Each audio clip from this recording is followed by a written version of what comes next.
Sejam bem-vindos à Rede Ambiente TV. Em 15 de outubro de 2019, ocorreu a audiência pública no auditório do Instituto de Previdência dos Servidores Municipais de Nova Iguaçu, Previne. A audiência teve como tema a apresentação e apreciação da segunda fase do Plano de Gerenciamento Integrado de Resíduos Sólidos, fase 2, apresentação das políticas públicas e planos e metas. Este plano vem sendo construído desde 2016. Atualmente, o Ministério Público Estadual vem cobrando sua finalização, já que a gestão pública não tem cumprido o prazo legal para a sua concretização. Esta audiência pública tem como objetivo apresentar a segunda fase, apresentação das políticas públicas e planos de metas do sistema de limpeza urbana da cidade de Nova Iguaçu. Na entrada, os senhores receberam uma ficha de contribuição, onde pedimos que a mesma seja preenchida com os dados solicitados e com sugestões de melhoria para o sistema de limpeza urbana. Para compor a mesa, convidamos o presidente da Empresa Municipal de Limpeza Urbana, Alexander Bento Rezende.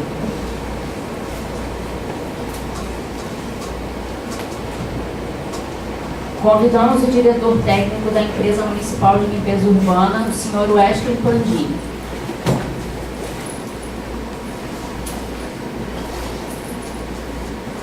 Convidamos o superintendente de áreas verdes, Hélio Vanderlei.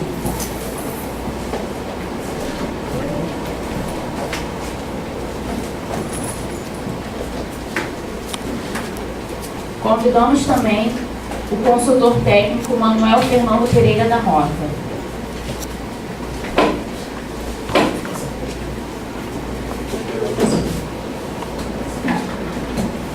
Além de não ter sido cumprido o prazo legal de construção, o plano não teve uma efetiva participação social, onde até o Conselho de Meio Ambiente do município ficou a parte da produção do plano. A palavra estará aberta a todos para que possam ser dirigidas perguntas sobre o que foi apresentado.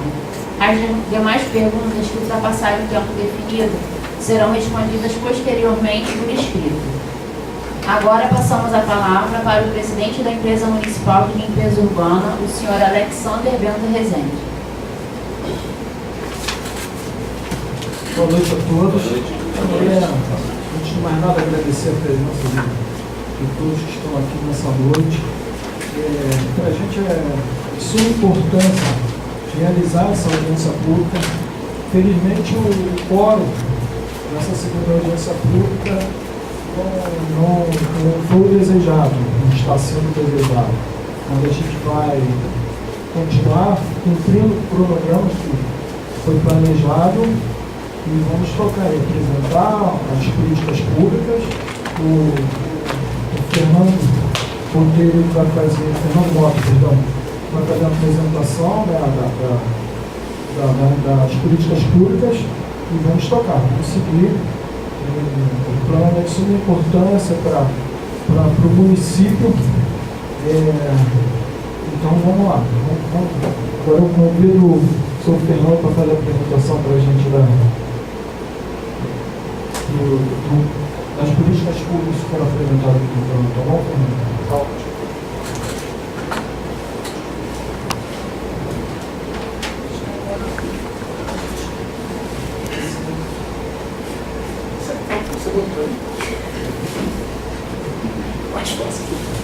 Bom, boa noite a todos. Muito obrigado aí pela presença de todos.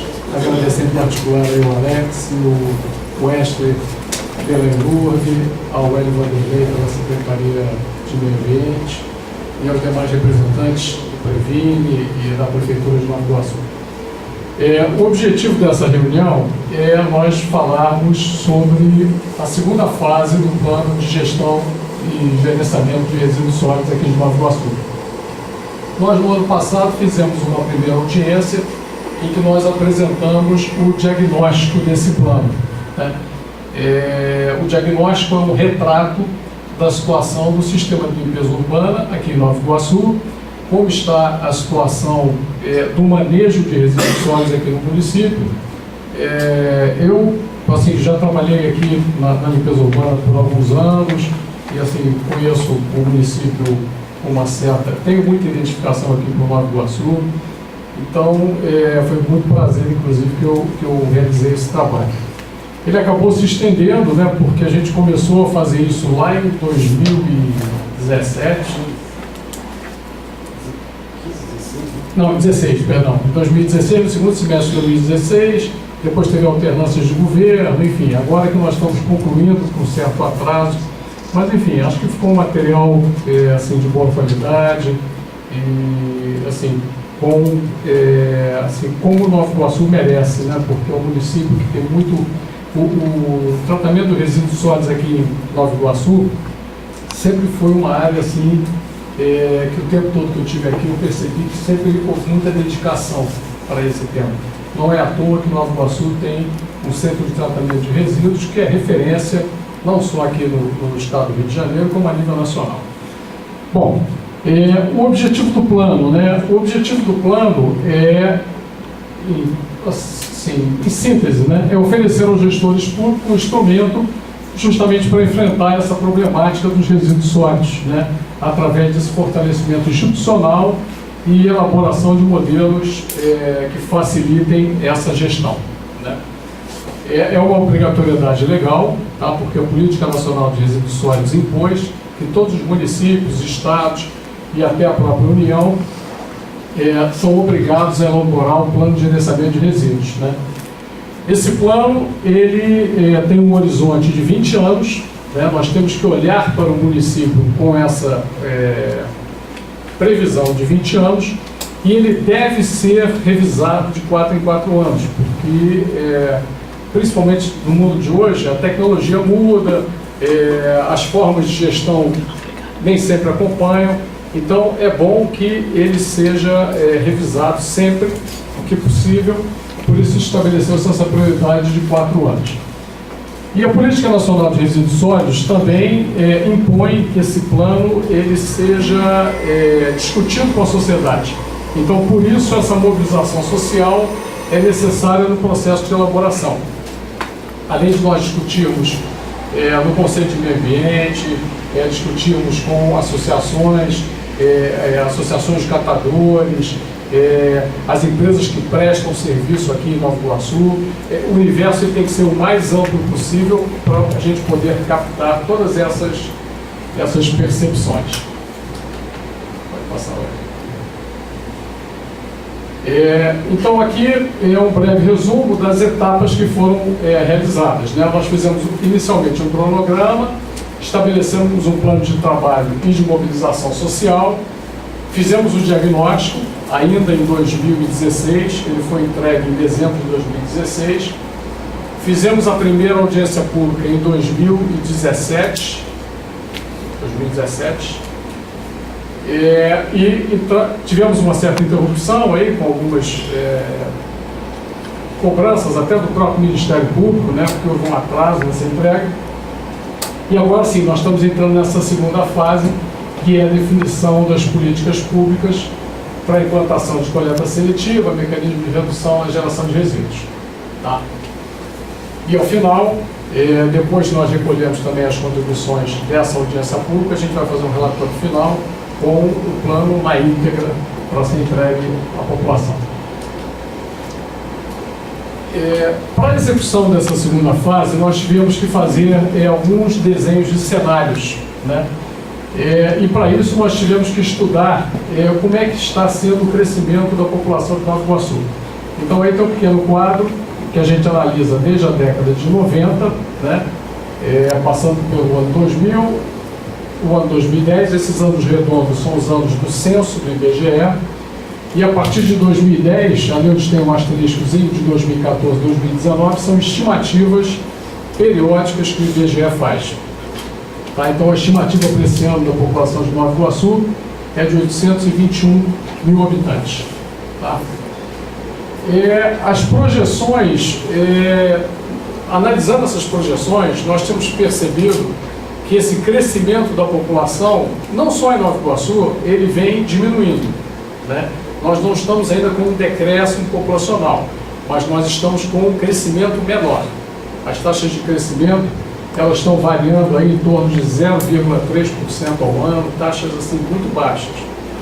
E não é difícil de se perceber isso. Se a gente observar, hoje as famílias são menores, as pessoas têm menos filhos,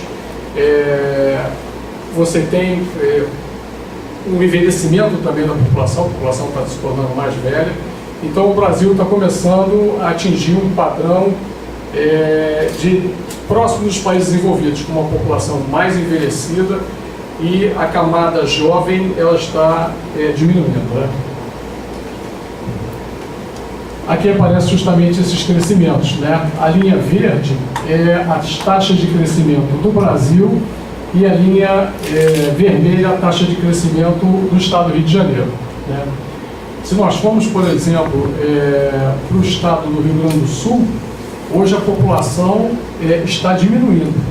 Inclusive, é o estado que já está observando esse efeito da diminuição da população, né? E a tendência é que essa linha, ela daqui a alguns anos, ela vai tender a zero e, inclusive, entrar em crescimento negativo. Aqui nós fizemos uma análise, né, que já foi apresentada até na primeira audiência, da geração de resíduos domiciliares em Nova Iguaçu. Esses são todos os resíduos que chegam ao CTR Nova Iguaçu.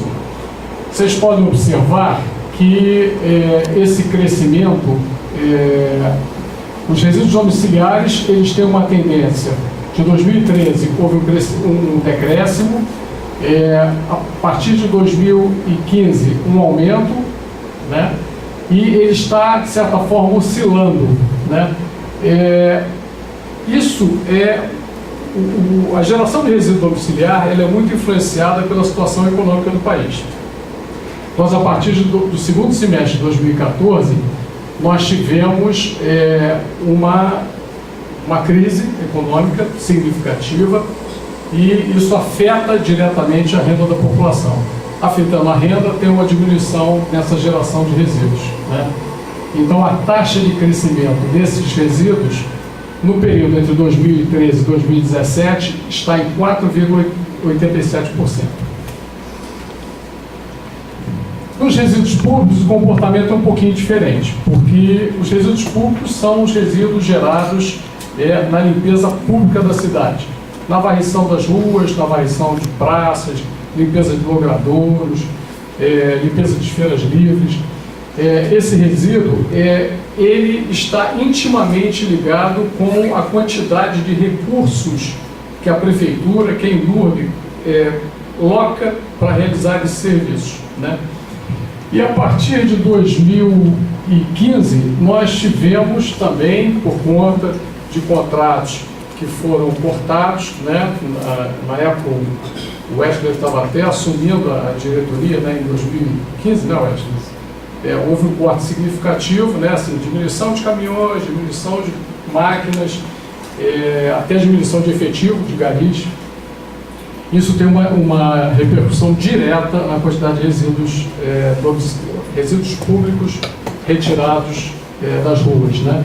Por isso essa queda, que na coleta aparecia em torno de 4%, nos resíduos públicos aparece em torno de 7%. Nós tivemos que analisar também, para essa segunda etapa, a questão do CTR Nova Iguaçu. Tá? O CTR Nova Iguaçu, ele é um projeto que foi iniciado desde o processo licitatório em 1999, né, já vão aí 20 anos, né? Ele tem sido objeto de, agora que está terminando o primeiro período dele, dos 20 anos, né? Mas ele já tem essa concessão renovada até 2034, né? E há uma necessidade premente, eu não sei se vocês já tiveram a oportunidade de visitar, mas a área está ficando assim extremamente limitada, né? A gente não consegue reduzir com grande velocidade a geração de resíduos e, de certa forma, todos os processos de destinação, ainda os de tecnologia mais avançadas, eles não prescindem do aterro sanitário. O aterro sanitário e um centro de tratamento de resíduos, ele ainda é necessário, tá? E esse centro de tratamento de resíduos aqui de Nova Iguaçu, ele também foi pensado desde o princípio como uma solução regional para os resíduos da Baixada Fluminense, né? Tanto que hoje vazam aqui em Nova Iguaçu os municípios de Mesquita, Duque de Caxias, Queimados não, né? Belfor Roxo, Nilópolis. Então, assim, diversos municípios aqui da Baixada vazam no CTR Nova Iguaçu, além das empresas que nós consideramos grandes geradores, né? Que também destinam os resíduos aqui em Nova Iguaçu, tá? É importante, a gente, muitas das vezes a população não entende, assim, por que Nova Iguaçu recebe esses resíduos de outros municípios? Por que eles não dão destino nas suas próprias áreas?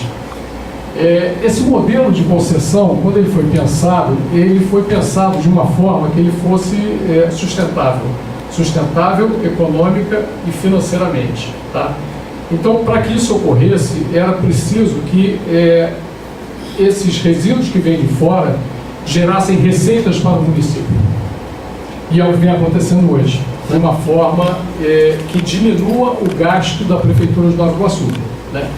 A Prefeitura de Nova Iguaçu hoje, ela gasta muito menos para destinar os seus resíduos do que há anos atrás, né? Porque esse sistema foi aumentando, os municípios foram trazendo mais resíduos para cá e, na verdade, isso barateou os custos para a Prefeitura de forma significativa, né?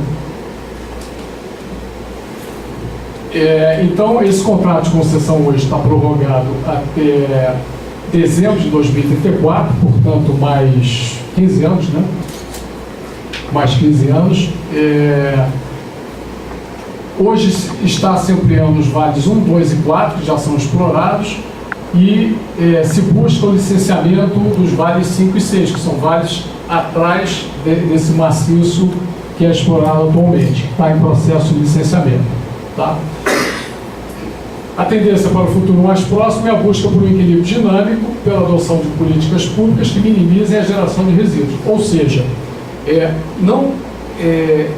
hoje nos centros urbanos, né, em Nova Iguaçu, hoje é um grande centro urbano, cada vez mais você tem dificuldades de conseguir áreas, e mesmo que a Inúbio licencie esses lotes 5 e 6, você não vai ter muito mais área para ficar recebendo resíduos.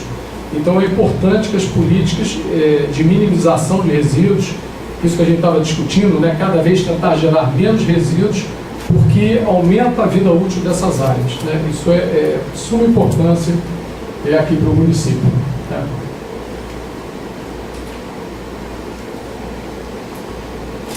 Então, como fazer isso, né? Como fazer essa diminuição desses resíduos progressivamente, de modo que a gente possa ter um serviço mais sustentável, né? Justamente através da ampliação da coleta seletiva, né? Que aqui em Nova Iguaçu ainda é muito incipiente, ela não é fácil de ser implantada, ela tem muita dificuldade, é uma mudança de cultura, né? Como a gente vinha conversando, e essa mudança de cultura ela não é de fácil implantação. Nós tivemos algumas experiências anteriores aqui no município, né? E o que a gente comprovou?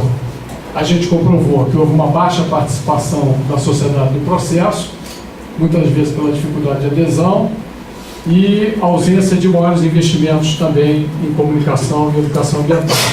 Agora, nessa administração, a gente tem percebido que há um reforço maior nessa questão ambiental e a preocupação em que isso tem que ser feito de forma conjunta.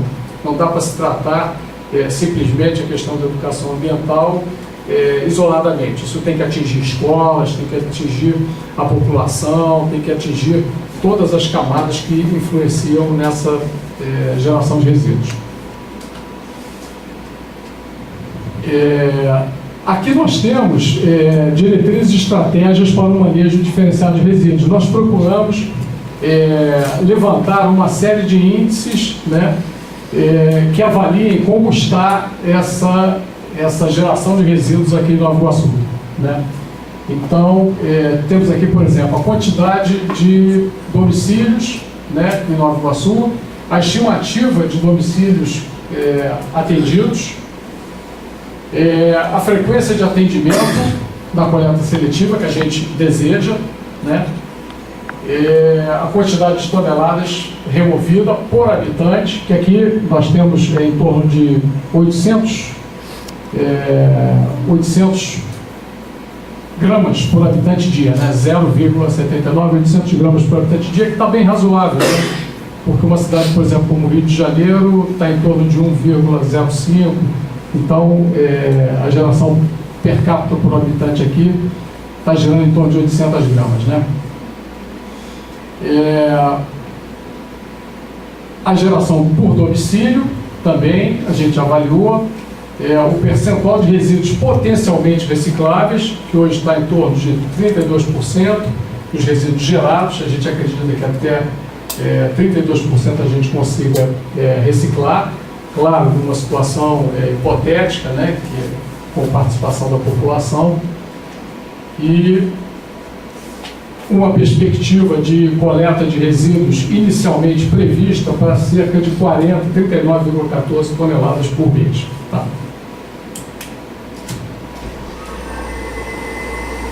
Quais as metodologias que a gente imagina para a coleta seletiva, né? Não são muito diferentes das adotadas hoje nos principais municípios, né? Nós temos dois sistemas, basicamente, que é o sistema de coleta porta a porta, que ele é um sistema relativamente caro, né? Porque você é obrigado a colocar veículos específicos para fazer esse tipo de serviço, e você não pode deixar de fazer a coleta ordinária para as pessoas que não separam os resíduos. Então você é obrigado a quase que manter dois sistemas paralelos, que acaba saindo bastante caro. E uma segunda alternativa, que também pode ser implantada em conjunto com a primeira, são os pontos de entrega voluntários, PEVs, né? Inclusive a Enurb já tem alguns implantados aqui, em que a população leva o seu resíduo já separado e destina em bags, em containers, para que eles possam posteriormente serem encaminhados para reciclagem. Aqui está um exemplo, né, dos módulos que estão previstos. Alguns deles já estão em operação, caso do bairro da Luz e de Tinguá. Tinguá tem uma experiência já antiga aí do Hélio Vanderlei, já induz lá há algum tempo, né, de fazer alguns pontos para recepção de resíduos. E agora já devem ter mais alguns, porque eu já não atualizei esse quadro. O de Austin, né? O de Austin, que já está operando, inclusive, com coleta segregada de pneus e demais recicláveis, né? Então, quais seriam as estratégias para a sustentação e ampliação dessa coleta seletiva, né? A estruturação dessa logística porta a porta, a gente já está pensando nisso para a próxima licitação, né? Você ter veículos específicos para esse tipo de serviço, ou seja, a empresa que assumir a prestação de serviços de coleta domiciliar já deve dispor de caminhões específicos para essa coleta porta a porta, tá? E a estruturação da logística de destinação com participação de cooperativas de catadores conveniados. Nós tivemos algumas experiências aqui que não foram muito exitosas, né? Mas é importante que a gente traga esses catadores para esse processo de uma forma organizada. Não é fácil, né, porque a organização deles tem que ser, de certa forma, subsidiada pela prefeitura, porque há necessidade de recursos, há necessidade de estrutura, há necessidade de equipamentos para que eles possam realizar esse serviço a contento e ter um rendimento próximo do que eles hoje recebem fazendo atividades isoladas, né? Então, as ações para o fomento de as parcerias com as cooperativas de catadores seriam modernizar e estruturar as áreas de triagem, estabelecer parcerias que permitam a aquisição de equipamentos, né, porque isso é necessário, prensas, enfardadoras, mesas de catação, né, não basta organizar os catadores, tem que dotar eles de uma infraestrutura mínima. Tá? profissionalizar a estrutura da associação, capacitação e treinamento dos membros, porque eles vão... o ideal é que eles participem, inclusive, dessa comercialização e que a prefeitura entre facilitando ou trazendo fornecedores para esses tipos de recicláveis. Então é importante que eles sejam capacitados a serem uma atividade autônoma, né? Inserir nessas capacitações os aspectos de segurança do trabalho, saúde ocupacional e uso de EPI, porque isso é uma atividade que vai passar a ser regular e vai passar a ser fiscalizada pela legislação trabalhista. Formalizar a prestação de serviço com a ENURB, através da elaboração de um convênio com especificações previstas na Lei Federal 3019. Então, o ideal é que essa cooperativa, em se formando, ela seja regulamentada e conveniada junto ao ENURB para formalizar essa gestão. É importante se aumentar o número de catadores, faça a rotatividade dos serviços. Muitas das vezes nós vimos, por exemplo, que o caso da cooperativa Vitória, né, que foi estabelecida ali atrás da prefeitura, ela aos poucos ela ia perdendo integrantes, você não conseguia manter aquela atividade coesa, e eles voltavam a trabalhar por conta própria, né? Então, isso não é bom, isso descaracteriza a cooperativa, isso torna a atividade menos eficiente e menos produtiva. É importante se elaborar um programa de apoio aos catadores, né, com noções de alimentação básica, saúde, lazer, educação.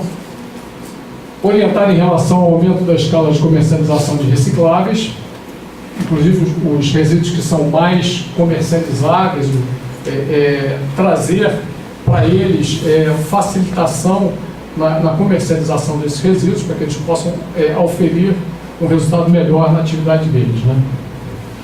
Estabelecer parceria com grandes geradores, isso de certa forma já foi feito também anteriormente, e orientar na articulação com as redes de comercialização.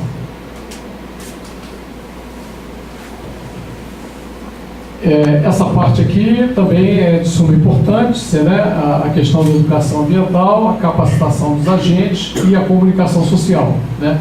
Que deve atingir as comunidades de Nova Iguaçu, as escolas públicas, tanto o corpo docente quanto os alunos, e basicamente também as cooperativas de catadores.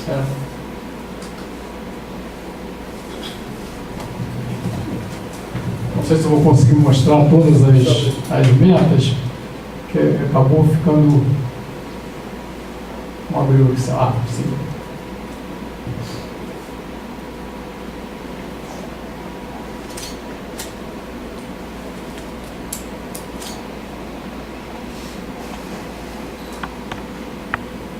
Acho que ela dá para ler. Está dando para ler? Ela está pequena demais? Tá bom.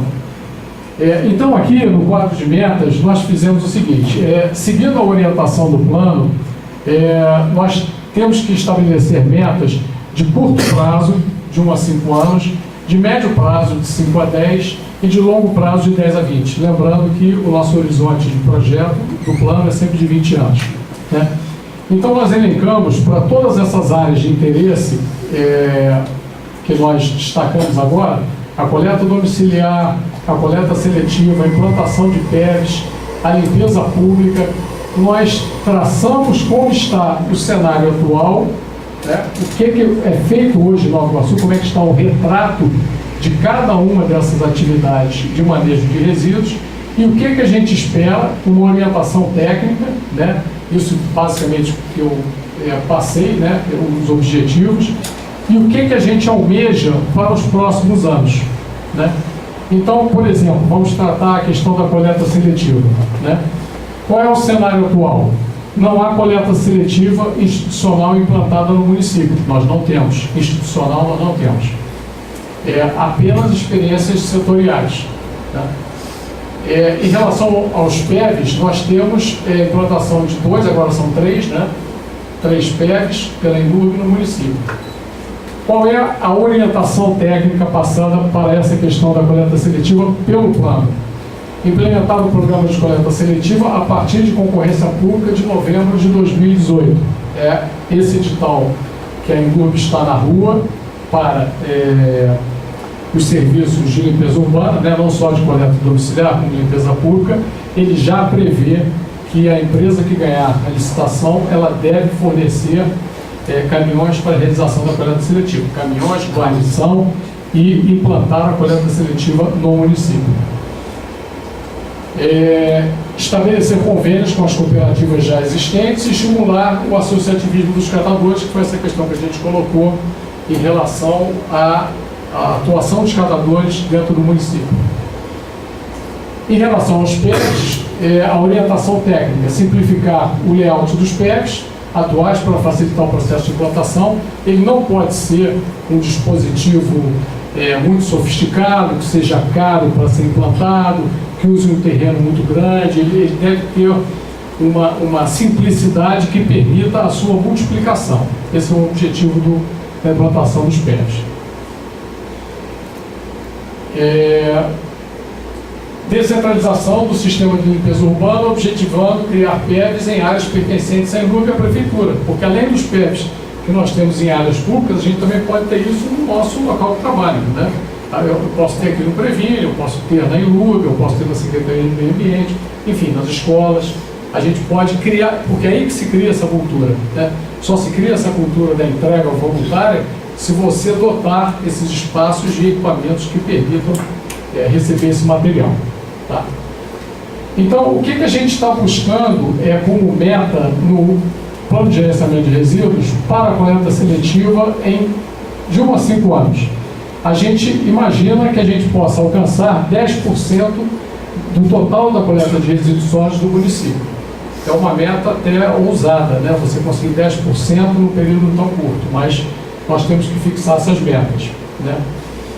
Num prazo de 5 a 10 anos, 50% da coleta de resíduos sólidos do município, e no prazo de 10 a 20, superior a 75% da coleta de resíduos do município. Tá? São metas assim, bem ousadas, porque a gente está começando a incutir essa cultura da reciclagem de uma maneira mais presente agora no Brasil, né? E aí a gente também elenca as ações para cada uma dessas atividades. Eu não vou tomar tempo em analisar todos, porque na verdade são extensos e a gente vai deixar todo esse trabalho para vocês, mas todos os tipos de resíduos estão sendo analisados ali. Os resíduos de serviços de saúde, os resíduos especiais, né, que são os previstos na logística reversa, né? O Wesley vai falar um pouco mais sobre isso, mas, por exemplo, em relação aos resíduos da logística reversa, a gente já tem, inclusive, esse PEV de Austin recebendo pneus, né? Já tem um convênio firmado com a Reciclanip, né? Com a Reciclanip para recebimento desses pneus. Então, assim, várias atividades estão sendo feitas paralelamente ao plano, como uma forma de você mostrar que o plano não é para ficar só no papel. Tudo isso, o papel aceita tudo. Então é muito fácil colocar todas essas ideias no papel. O fato é que a gente tem que começar a implementar ações para que isso possa sejam buscadas essas soluções, né? Que as soluções sejam perseguidas e sejam alcançadas.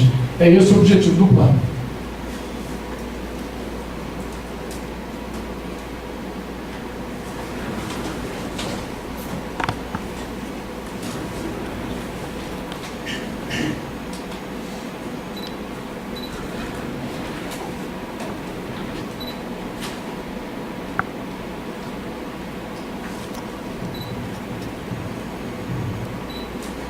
Além das metas, nós temos que estabelecer indicadores, né? Porque a gente só consegue atingir as metas se eu conseguir medir esse serviço. Então, nós, para todos esses serviços que foram analisados, resíduos domiciliares, coleta seletiva, limpeza pública, nós estabelecemos. A INURB, nesses últimos anos, ela avançou muito nesse aspecto, né? Por exemplo, o Wesley, lá na diretoria técnica, isso facilitou assim, enormemente o nosso trabalho. Hoje controla muito esses índices, esses indicadores. Todos esses indicadores hoje nós conseguimos medir. Quantidade de toneladas de removida pela coleta domiciliar, quantidade de toneladas de removida nos resíduos públicos, né, na limpeza pública, a quantidade de resíduos no CTR Nova Iguaçu, né? Nós temos, inclusive, eu não sei se vocês, seria até interessante quem puder ter condições, por exemplo, de visitar em Lourdes, né? O Wesley tem hoje uma tela em tempo real de toda a movimentação desses caminhões em Nova Iguaçu, né? O nosso sistema hoje permite, todos os caminhões têm dispositivos, né, GPS, que a gente consegue controlar o posicionamento de cada um. Quando o caminhão quebra, quando o caminhão chegou no aterro, se há um problema de engarrafamento no aterro que dificulta o vazamento dos caminhões, tudo hoje nós conseguimos controlar isso em tempo real. Tá? Isso, as imagens do aterro, de operação em tempo real, na sala dele, quer dizer, isso é uma baita de uma ferramenta de trabalho, né? Eu já trabalhei aqui há 10 anos atrás, na mesma função que ele fazia, eu não tinha nada disso. Então, era muito mais difícil, quer dizer, a gente avançou muito nesse sentido, né? Então, o plano de gestão de resíduos, ele é mais uma ferramenta para que a gente siga nesse caminho, né? A Enlurb hoje é uma empresa modernizada, né? Dentro dos municípios, né, que eu conheço, quase nenhum desses municípios tem uma empresa pública para tratar da questão de resíduos. Normalmente isso é tratado por uma secretaria de obras, uma secretaria de serviços gerais, uma secretaria de infraestrutura. Então, o fato de aqui na Enlurb você já ter uma empresa desde 1990, né, quando foi criada a Enlurb, vai criando essa cultura, né, vai criando esse conhecimento e vai se aperfeiçoando esses sistemas, né? Eu realmente fiquei muito impressionado quando eu fui fazer todas essas visitas que eu tive que fazer, assim como a coisa evoluiu do tempo lá para trás que eu trabalhei aqui, né? Realmente hoje você tem ferramentas, você tem uma gestão muito mais eficiente e é por isso que os resultados são melhores. E é por isso que as nossas metas também são mais ousadas, entendeu? Essas metas e esses indicadores são mais ousados.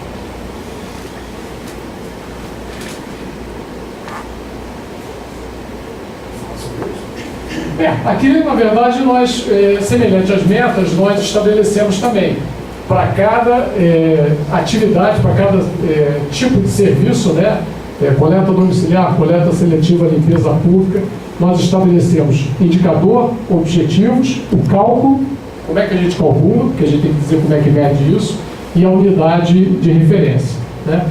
Hoje, esses relatórios técnicos na Enlurb já tem quase todos esses indicadores. Nós estamos propondo mais alguns aqui, como forma de tornar o sistema mais amplo, né?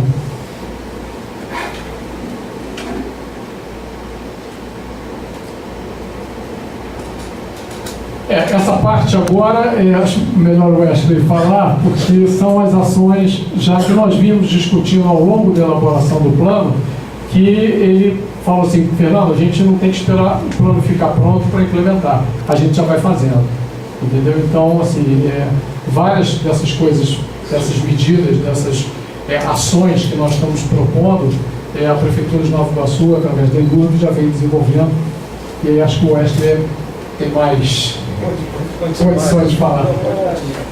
Mas você tem mais conhecimento desses locais e dessas implantações, então acho melhor você. Bom,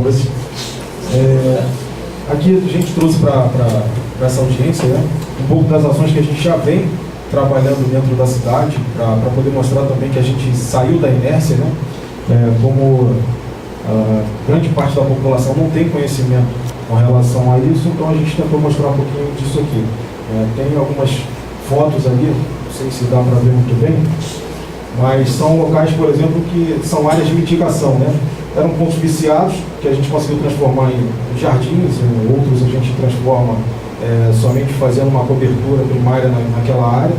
Então a gente consegue mitigar esse ponto e erradicar o ponto viciado, que é um ponto de descarte irregular.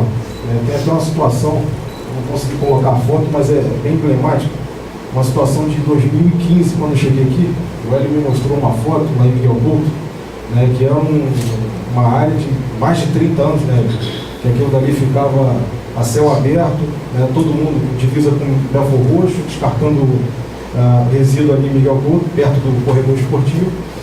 E foi uma área assim, foi o segundo projeto que a gente fez, né, para poder fazer essa mitigação, e graças a Deus deu certo, né, a população aderiu, até porque se não tiver adesão da população, a gente não consegue fazer esse trabalho. Então a nossa meta hoje a gente está com 9 executados, e a nossa meta de 150 pontos desses que a gente conseguiu identificar na cidade, tentar erradicar todos eles. A gente colocou ali uma matéria, que saíram várias matérias do jornal de grande circulação. Trouxe aqui para vocês também uma foto com relação à orientação do descarte, né? Quando a gente identifica com a fiscalização, a gente vai até os locais, coloca a placa, conversa, né, com a comunidade do entorno, ali, toda aquela população. Então, tentando fazer uma conscientização da área. Também tem isso, né? Até trazer para vocês, porque assim, quando a gente tem uma situação mais crítica, a gente convoca, né, faz uma solicitação à guarda ambiental que a gente tem no município, e ela faz uma operação em conjunto com a Enlurb. Até que no caso já causou também algumas multas, né? E a gente teve uma situação de um terreno que a gente conseguiu mover um processo até para desapropriação de tão crítico que estava nessa área. Você quer que passe? Outro botãozinho. Aqui a gente trouxe, por exemplo, o PEV, né, lá de Austin, que a gente entregou esse equipamento lá na quarta-feira. A gente está recebendo pneus lá nessa área. A gente lá recebe pneus, recebe recicláveis. A gente está recebendo pilha e bateria, que a gente também conseguiu um convênio. Eu esqueci de falar. Para pilha e bateria. A gente tem um papa-pilhazinho lá. Né? Ao fundo a gente tem aquele container lá, que a gente teve que reformar, que era o que ficava na Bernardino, que momentaneamente ele foi desmobilizado para a obra da Bernardino de Melo, mas ele vai retornar, não para o mesmo local, mas para a mesma área. Tá? Aqui a gente trouxe um pouquinho da logística reversa, né, que é sobre o galpão. A gente hoje não tem um equipamento para poder fazer essa coleta na porta dos borracheiros, até porque também é de obrigação deles levar isso para a gente. Então, o que a gente encontra na rua, através dos nossos fiscais, dos nossos veículos volantes, a gente recolhe, coleta e leva lá e dá o destino correto. Ali é o caminhão da Reciclalic, no caso, saindo lá carregado e levando ele para o destino da logística reversa. Aqui, eu trouxe para vocês o apoio da cooperativa de catadores. O Fernando falou um pouquinho disso lá na frente, né? Então, não preciso nem entrar muito nessa questão. Hoje a gente repassa, né, no caso a gente entrega todo o material coletado para a cooperativa Vitória, que é a cooperativa que o município fomenta ela. A gente tem o aproveitamento hoje das árvores que a gente corta, a gente está transformando elas em banco, jardim, junto do nosso projeto. Tá? Aquilo dali também é uma área onde estão esses bancos aqui. Isso aqui é uma área também que a gente mitigou, tá? Era um lixão também muito crítico, porque é na borda de um rio, lá no Corumbá. Então a gente conseguiu colocar ali um equipamento que a gente reaproveitou, que no caso foi o tronco, né, da árvore que a gente teve que cortar, porque ela estava doente. E a gente aproveitou e colocou uma geladeira lá também cheia de vidro lá para poder melhorar a cultura, exatamente. Ali é uma caixa coletora de bituca, né, que na verdade a gente está instalando amanhã. Começa a instalação de 50 caixas coletoras de bituca na cidade. A intenção dela é a gente minimizar o impacto com relação ao descarte de bituca na via, para eliminar a contaminação do pluvial. Né? E com isso, a gente tem também a reciclagem dessa bituca. Então ela volta para a gente uma massa celulótica, né, que a gente pode transformar em papel reciclável. Mecanização dos serviços. Não, porque ali é feito já é feito de bituca de papel, o papel da bituca é reciclável ali. Pode fazer capa de caderno, só não dá para fazer a folha de caderno porque ele volta um pouquinho mais grosso, mas dá para você fazer flor, assim, para quem gosta desse negocinho, né? Artesanato em geral, aí tudo que dá para trabalhar com papel. Aqui com relação à mecanização, os serviços de mecanização que a gente já está implantando na cidade, para melhoria, eficiência e qualidade do serviço. Né? A gente olha Nova Iguaçu, uma cidade com quase 1 milhão de habitantes, a gente não pode tratar Nova Iguaçu de uma outra forma. Então a gente trouxe equipamentos mais modernos, de primeira linha no caso. São equipamentos que, por exemplo, quem tem um recurso aí 20 vezes maior do que o nosso, hoje não tem esses equipamentos que a gente tem, igual a Condouro. Aqui no canto não dá para ver muito bem, mas ali é uma máquina que faz pintura de meio fio, né? Até mesmo olhando os nossos funcionários, o trabalho manual, né, desgasta muito o funcionário. E também tem a qualidade do serviço e a eficiência. Então a gente trouxe um equipamento que é simples e nos traz eficiência e qualidade no serviço, e ainda a gente traz uma qualidade para o funcionário. Trouxe aqui também o controle de coleta de grande gerador, porque no caso, hoje nós já temos credenciamento das empresas que fazem coleta em Nova Iguaçu, de grande gerador. Né? Então hoje nós temos, se não me engano, acho que 12 a 13 empresas, né, cadastradas, que a gente sabe hoje, a gente consegue fazer a rastreabilidade de onde sai esse resíduo e para onde ele vai. Então isso é muito importante dentro da cidade. Era uma coisa que a gente também não tinha como fazer. E trouxe também a planta, que foi inaugurada agora em agosto, geração de energia, né, do aterro sanitário. Então todo o gás que é gerado no aterro sanitário, ele é queimado nessas turbinas e gera energia limpa para 70 mil habitações praticamente, né? Acredito que são na faixa de 165 megawatts hora gerado, que vale mais ou menos 70 mil habitações dia. Né? Bom, enfim, eu trouxe essa parte para vocês, né? Sou muito bom na apresentação, mas trabalhando. Ótimo. Por favor,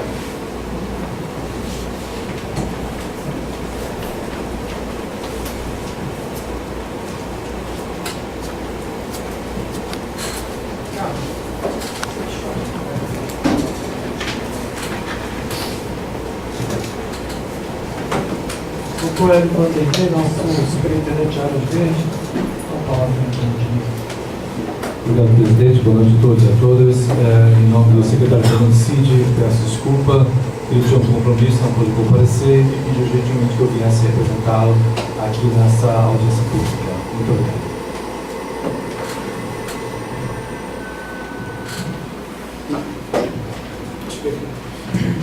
Dando continuidade, abro a palavra aos presentes para que possam dirigir perguntas e questionamentos sobre a apresentação. Desde o início, as suas apresentações estão sendo interessantes. Só que é o seguinte, a gente tem uma lei que é a 12.305, tem que esse planejamento tem que estar minimamente, que é inclusive a parte das prefeituras aqui, porque minimamente tem que estar no plano até para poder captar recursos lá fora. Porque se não tiver, não adianta se espernear que não tem como. Né? E eu não consigo ver isso nesse planejamento, porque são vários itens, eu tenho aqui inclusive o artigo, são vários incisos, enfim, que vai pontuando um a um. Eu gostaria muito que a apresentação fosse feita baseada nesse princípio da prefeitura, do que a prefeitura tem que minimamente planejar. Ela não precisa planejar a 12.305 toda, mas minimamente ela tem que ter aqueles pontos. Então, se a apresentação fosse pontuando aqueles itens ali, eu acho que ficaria mais compreendido, não só para a sociedade como toda, acho que a própria gestão. E outra questão que eu não vi, mas muito pouco, é a questão da responsabilidade, responsabilidade compartilhada. Por quê? O Estado criou que é deputado, uma lei que persegue o consumidor final. Basicamente isso, elogiando aí a sacolinha plástica como se ela fosse a culpada pela poluição. E aí quem produz a sacola, quem destina, ficou de fora. Certo? Que não é o que diz a lei 12.305. Então cadê a responsabilidade compartilhada também no planejamento? Em quanto de dinheiro esses grandes geradores vão entrar para fazer a logística reversa? Acho que tinha que ter um norte também no plano. Como é que fica isso? Certo? Porque senão vai ficar só a prefeitura, só o povo pagando para limpar a sujeira dos grandes geradores e depois dá tudo para a cooperativa Vitória, coitadinha, que está lá desde sempre, toda hora recebendo um dinheiro, mas não sai daqui do canto. Eu acho que faltou isso também. E outro ponto, eu andei assim, em alguns estados brasileiros, que eu também não percebi nesse plano, que eu acho que caberia aí no horizonte, que foge das metas mínimas, que é a questão do pagamento pelo serviço ambiental prestado. Eu tive no Maringá, tive no Sul, tive em São Paulo, quase apanhei no Maringá, porque lá era onde essa curva justamente sobre resíduos, só que tinha uma placa lá muito pesada para enterrar lixo. E mesmo lá, com todo esse estresse, o consumidor, ele recebe pelo que ele separa. Seja hortifruti granjeiro, seja a diminuição da taxa de iluminação pública, ele ganha alguma coisa. Aqui, a gente não vê nada disso. Quer dizer, eu pego meu dinheiro, vou no mercado, compro mercadoria, pago pela sacola, pago pela embalagem da mercadoria, depois chego no mercado, separo e dou para o governo, e o governo ainda pega, mete a mão no meu bolso para levar aquela sacola, depois dá para a cooperativa que ainda vai ganhar dinheiro. Quer dizer, meu bolso não aguenta mais. E a gente fica pensando o seguinte, bom, qual é o papel da gestão? É facilitar a vida do contribuinte ou cada dia meter a mão na vida do bolso do contribuinte para dificultar ele lá na ponta? A gente não consegue ver isso nesse plano também. Eu acho difícil colocar um plano desse para frente se você não tiver uma bananada para oferecer para o pessoal que vai separar, até com a questão da cultura. Lá na frente, quem sabe, ele vai até fazer isso 0,8% porque incorporou. Mas inicialmente, eu que ando pra caramba, o pessoal não vai separar, porque boa parte, se você for pelas áreas periféricas, todo mundo separa o material reciclado. PET, latinha de cerveja, então na praia você não consegue nem beber a cerveja toda, o cara já acabou de novo. Então assim, você não consegue pegar esse material reciclado se você não tiver nada a oferecer para o cara lá na boca. Também a gente não conseguiu ver nesse ponto. Entendeu? E a gente fica vendo, como você falou, a CTR, que era a referência, já não é mais, e vai mais uma vez ser ampliado, e mais uma vez entrar mais ainda dentro da zona de amortecimento da reserva biológica do Tinguá. Daqui a pouco ela vai estar lá dentro da reserva biológica do Tinguá. E a gente não tem as novas tecnologias implantadas, precisa mudar um pouco do arcabouço. Eu acho que o plano podia nortear, pelo menos sinalizar, botar uma luzinha no fim do túnel, para o pessoal que vai pegar esse plano lá na frente, saber que tem alguma coisa que foi pensada, e aí depois normatizar isso. Como é que eu trago as novas tecnologias, como é que eu faço o pagamento pelo serviço ambiental prestado, como é que eu boto esse mecanismo funcionar para a cadeia reversa funcionar. Tem uma dificuldade aqui, o pessoal que já moe plástico, só para você ter uma ideia, o pessoal compra o plástico de cooperativa, inclusive da própria Vitória, o cara moe o plástico, o filé vai para São Paulo, só que fica um rejeito. Esse cara tem que levar para a CTR e pagar para enterrar esse rejeito, ele não tem subsídio nenhum. Mas sabe o que o cara faz? Procura um terreno baldio e desoga aquele material. Então a gente vê que falta conexão nesses processos. Porque o processo reverso Nova Iguaçu já existe. Tem 3 ou 4 empresas aqui moendo plástico, e não fica aqui. Que compra de cooperativa e compra de catador. Como é que você junta esses pontos para fazer a mecânica funcionar? Porque já está aí, só está solto. Cada um fazendo o seu. Eu acho que isso também fica faltando no plano. Eu acho que eu pontuei bastante coisa da outra vez, até cheguei a encaminhar isso no documento, enfim e tal. Eu recebi as pontuações que você fez por escrito na audiência anterior. Não, depois eu fiz no conselho, porque eu achei que também que o conselho ficou muita parte dessa discussão. Tá? Acho que deveria ter sido formado. Não, recebi também do Condema. Você estava no conselho na época, eu recebi. Eu também mandei, mas só que dentro do conselho mesmo foi criado uma câmara técnica para discutir isso mais de perto e tal, e propor coisas interessantes. Parece que estava assim, vocês lá e eles aqui, entendeu? Eu não vi uma integração da questão ambiental em relação à questão de resíduo. Acho que ficou também muito a desejar. Aparentemente o plano, ele é implementável, está muito bem, sabe, mas falta essas conexões, senão vai ser igual o saneamento que fizeram no estado do Rio de Janeiro, né? Botaram uma linha para tudo quanto é lugar, mas não tinha um tronco coletor que não juntasse um no outro. Mas não chegava o esgoto. Não chegava o esgoto, então vai parecer isso, entendeu? Ó, Gil, deixa eu tentar te responder. Você não faz uma pergunta, você faz um caminhão de perguntas. Você tem que tentar lembrar tudo. Mas é o seguinte, primeiro você falou em relação à questão do cumprimento da lei 12.305, tá?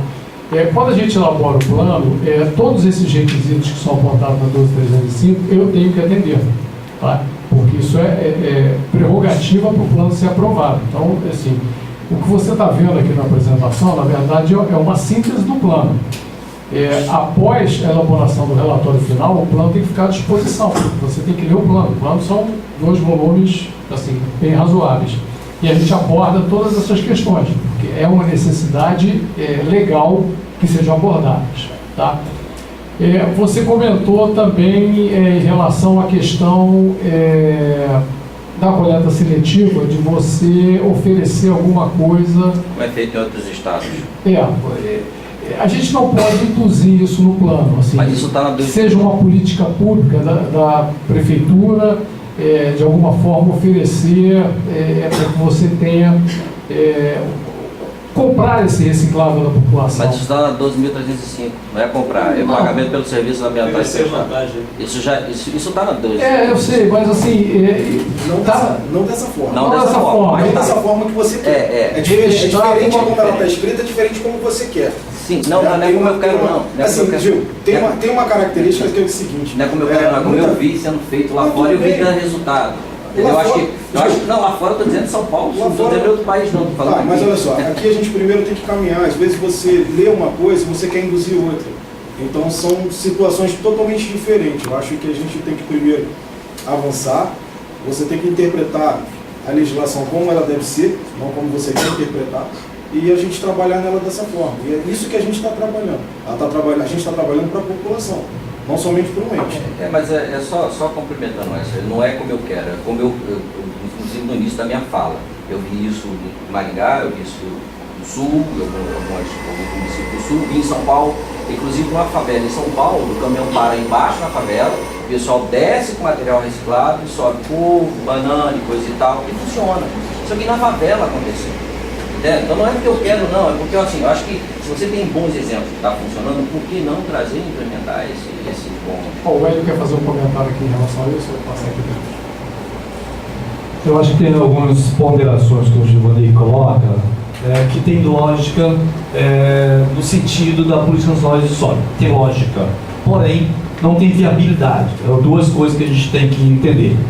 A política 12.305 ela é clara. Cabe ao município fazer os investimentos necessários para a gestão dos resíduos.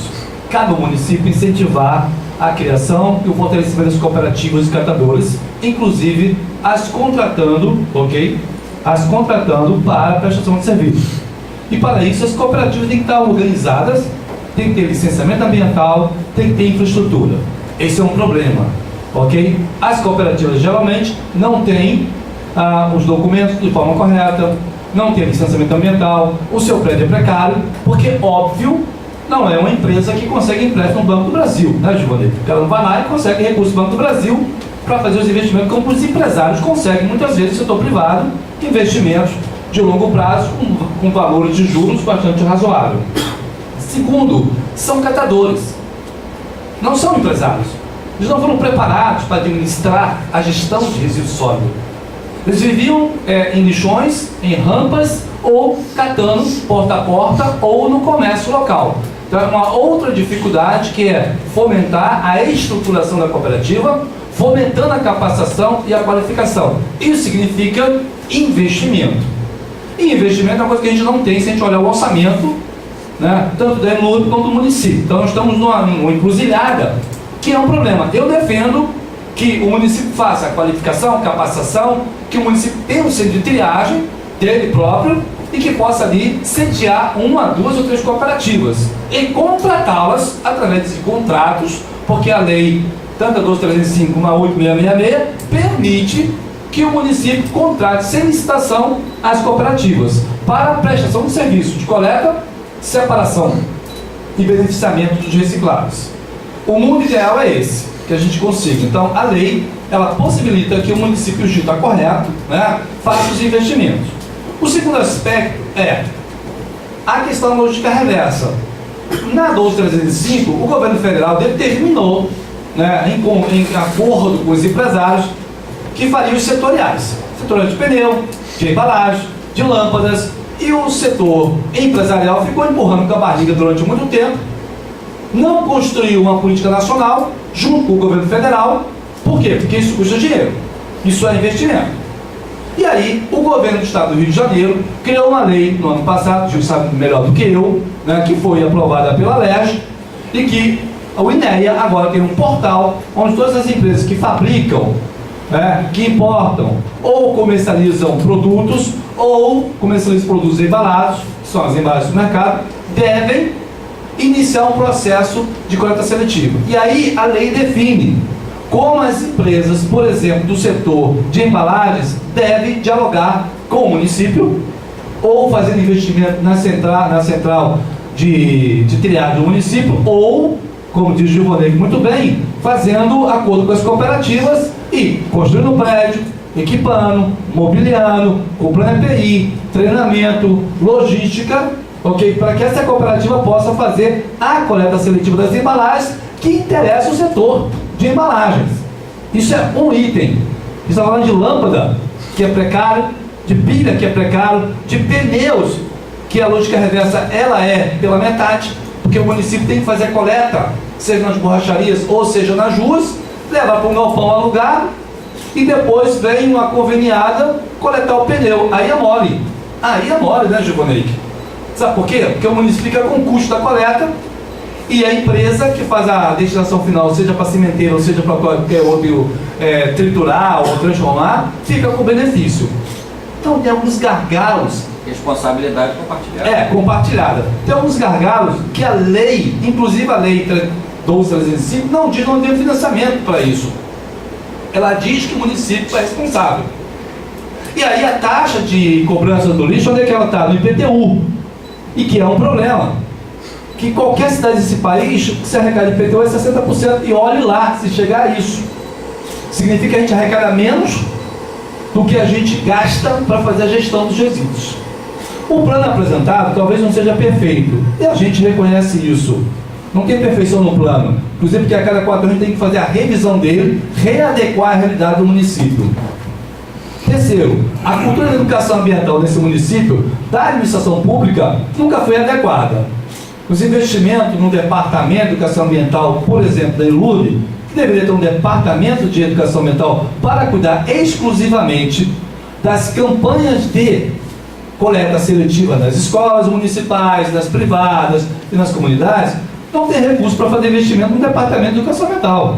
Que não só as pessoas, é material didático, é pedagógico, é transporte, para que possa percorrer as 135 escolas do município, ter ecobag nas 135 escolas, fazer educação ambiental. Então, nós temos um problema que nós temos que pensar como nós vamos na ILUB, e talvez com a Semadetur junto, pensar num modelo, né, de estrutura pedagógica dentro da ILUB. Porque a Secretaria de Meio Ambiente até pode virar 4 ou 5 secretarias, mas a ILUB sempre será a ILUB. E ter um departamento de educação seria excelente. Aí eu concordo com o Júnior aí, que não tenho dúvida nenhuma, que a educação ambiental ela é fundamental e ela deve ser feita pela administração pública, não pelas ONGs. A ONG faz alguma coisa em algum lugar, mas não faz o município inteiro.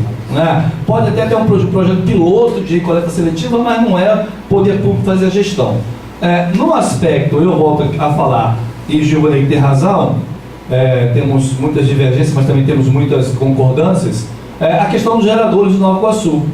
Temos problema com os bares, restaurantes, que não respeitam a lei, que não cumprem o seu papel enquanto empreendedor, enquanto comerciante, e colocam toneladas de garrafas que não valem nada no mercado. Se você der uma tonelada de garrafa de vidro para uma cooperativa, ela não quer. Porque quando ela vai vender é 10 centavos, Gilvonei. 15 centavos, quem quer vender uma tonelada de vidro por 10, 15 centavos? É uma montanha de vidro para você conseguir um caminhão para alguém comprar. Então, tem algumas coisas na lógica reversa e na coleta seletiva que não se encaixam muito bem, até porque o mercado paga mal, que é outro problema. Né? Mesmo que a ILUB faça a coleta seletiva e entregue para a cooperativa, e aí Gilvonei tem razão, o que a cooperativa faz com o refúgio? Refúgio, né? O que faz? Aí a ILUB vai cobrar da cooperativa pela retirada do material? Não, não pode, não dá. Porque se você doa o material para a cooperativa e depois você cobra dela, você vai tirar o lucro dela. Então é preciso que no contrato... Isso, no convênio. Eu sei, mas quando você contrata a cooperativa não é responsabilidade sua. Você contrata. Quando você faz convênio, sim, é diferente. Uma coisa é o convênio, outra coisa é o contrato. Tá certo? Mas é compartilhado. Pois é. Então assim, eu que trabalho na questão ambiental há 30 anos e vivo na cidade há 55 anos, conheço muito bem a questão das fragilidades do nosso modelo de gestão de sólidos. São frágeis. Né? São frágeis. E é preciso uma política de um longo prazo. Concordo também com o consultor no aspecto de quais são as novas tecnologias que nós vamos investir para minimizar ou reduzir os materiais que vão para o aterro sanitário. Porque se 30% do nosso lixo domiciliar é material reciclável, e a gente só tira 10, 3, 5, significa que nós estamos pagando para enterrar o quê? Embalagens. De quem? Dos fabricantes. Aí a prefeitura vai gastar dinheiro O orçamento deveria ser para investimento em educação ambiental ou em tecnologias para pagar para enterrar. Então, essa conta não fecha ainda. O plano, eu acho que ele precisa caminhar numa modelagem dos próximos 4 anos, aperfeiçoando. Acho que não dá a vida inteira para ter aterro sanitário, o tamanho que a gente tem, né? A gente pode comparar com alguns países da Europa, ele já viajou muito também, sabe disso, que é um modelo, né, de geração de energia por queima, que é coleta seletiva, que é compostagem, enfim, um conjunto de ações. Talvez, Giovanni, você sinta falta da questão da visão de futuro no plano.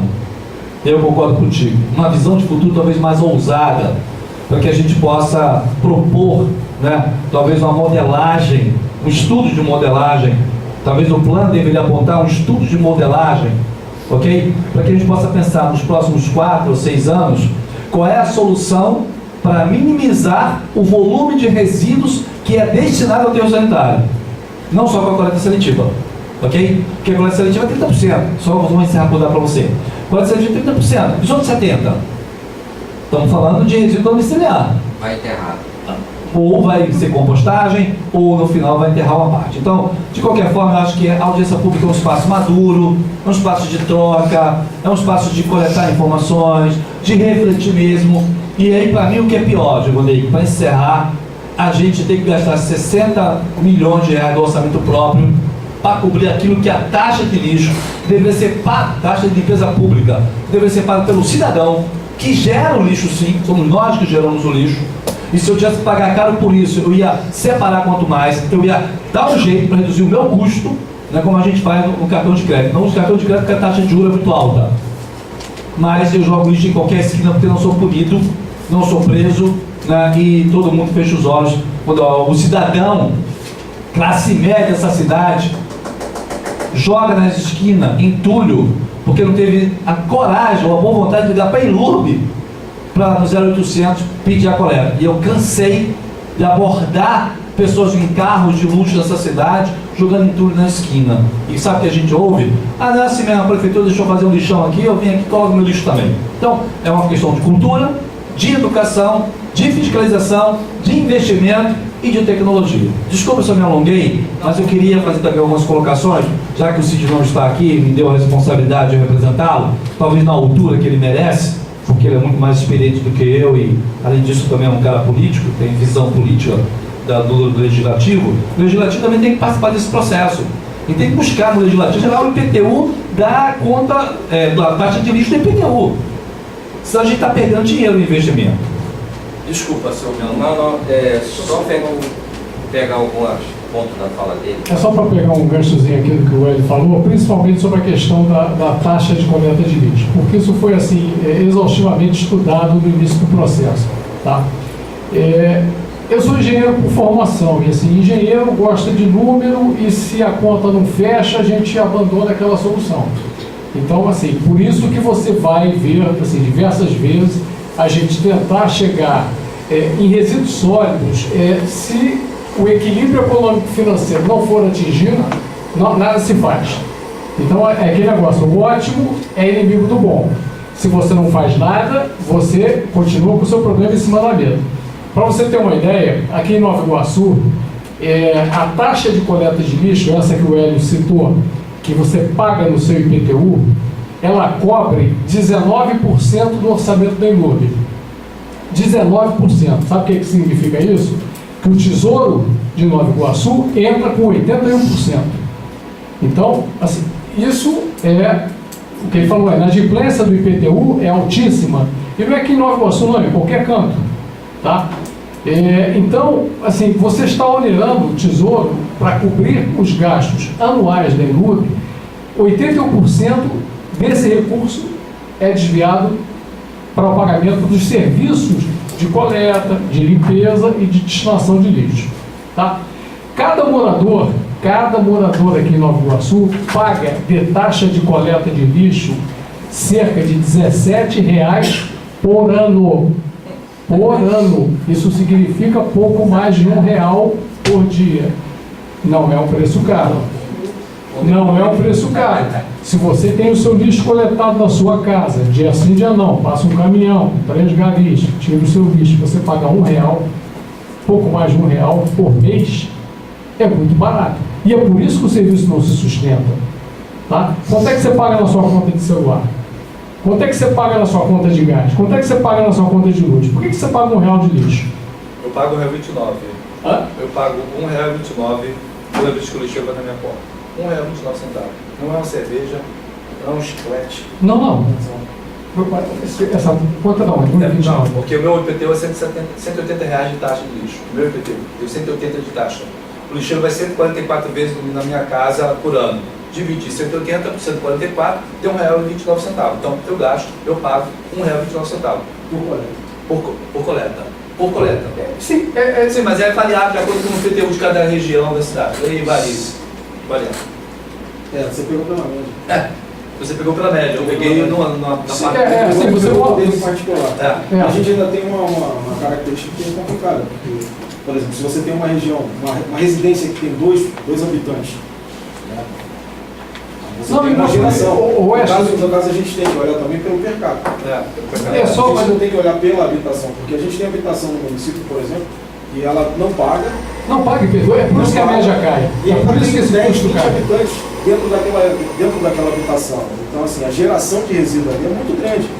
Então, mesmo se ele pagasse esse R$1,20, R$1,17, né, estaria saindo, se a gente for colocar por habitante, coleta seria 17 centavos. É um custo que a gente chegou lá. Não, e o que acontece é o seguinte, no bairro que você mora, em Nova Iguaçu, provavelmente todos os domicílios do entorno pagam IPTU, que são cadastrados. Nos bairros mais afastados, você tem isenções, você tem comunidades que não pagam, então você faz a conta por habitante, tá? Por habitante ou por domicílio, se você quiser.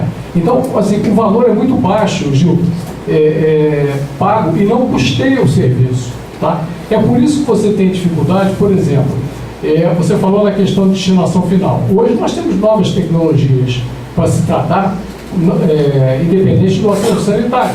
Você tem biometanização, você tem pirólise, você tem incineração, você tem uma série de tecnologias novas. Por enquanto, muito experimentais. Você não tem plantas assim já em operação.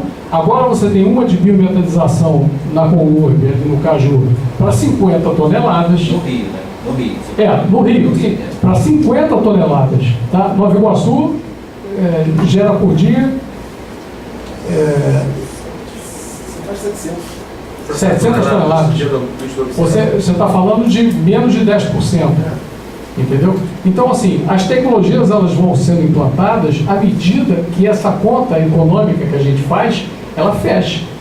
Porque não adianta você trazer um concessionário para cá e dizer para ele o seguinte: olha, eu quero que você implante aqui uma usina de biometanização que somente 10% do lixo de Nova Iguaçu vai para o aterro sanitário.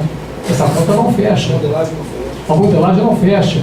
Entendeu? Se não fecha, não tem investidor.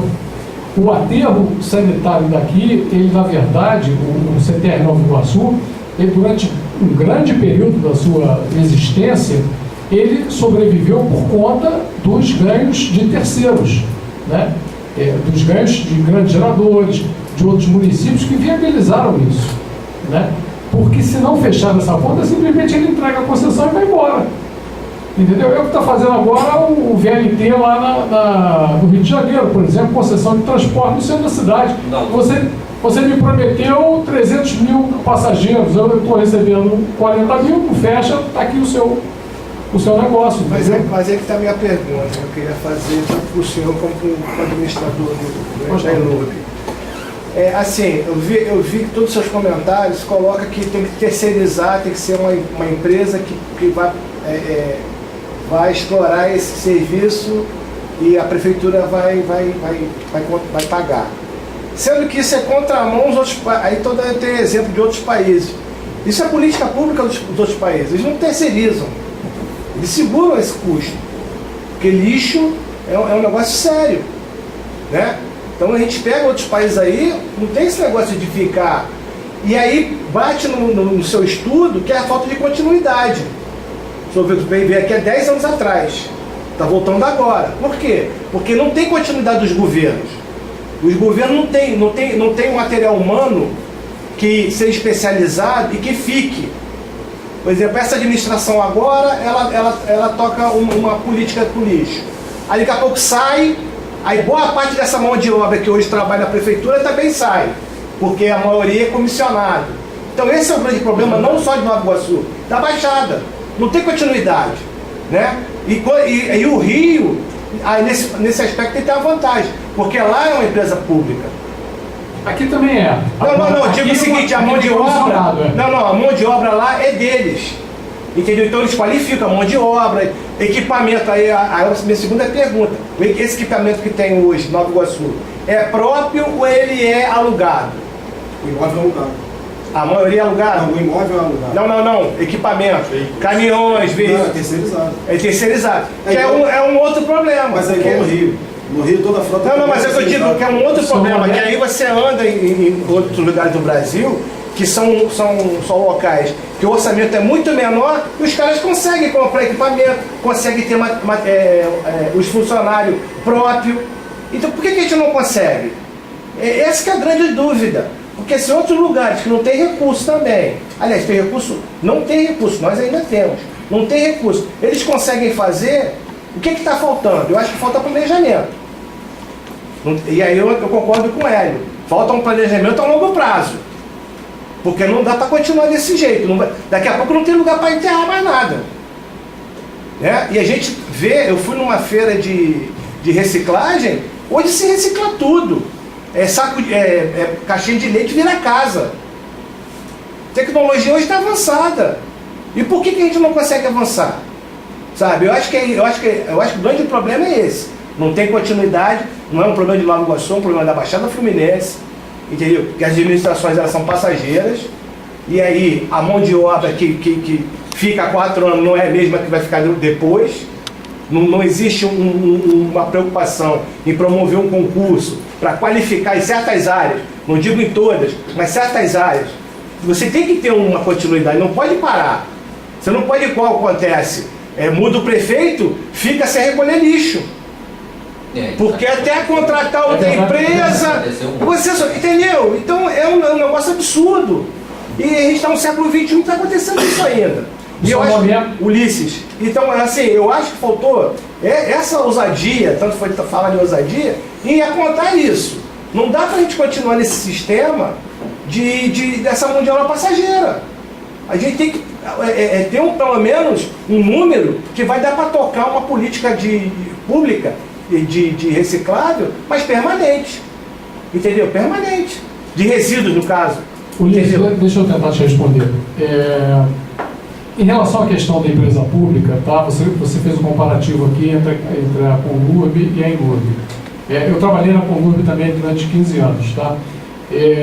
A diferença é o seguinte, a mão de obra da Conlurb, só o gari é da Conlurb.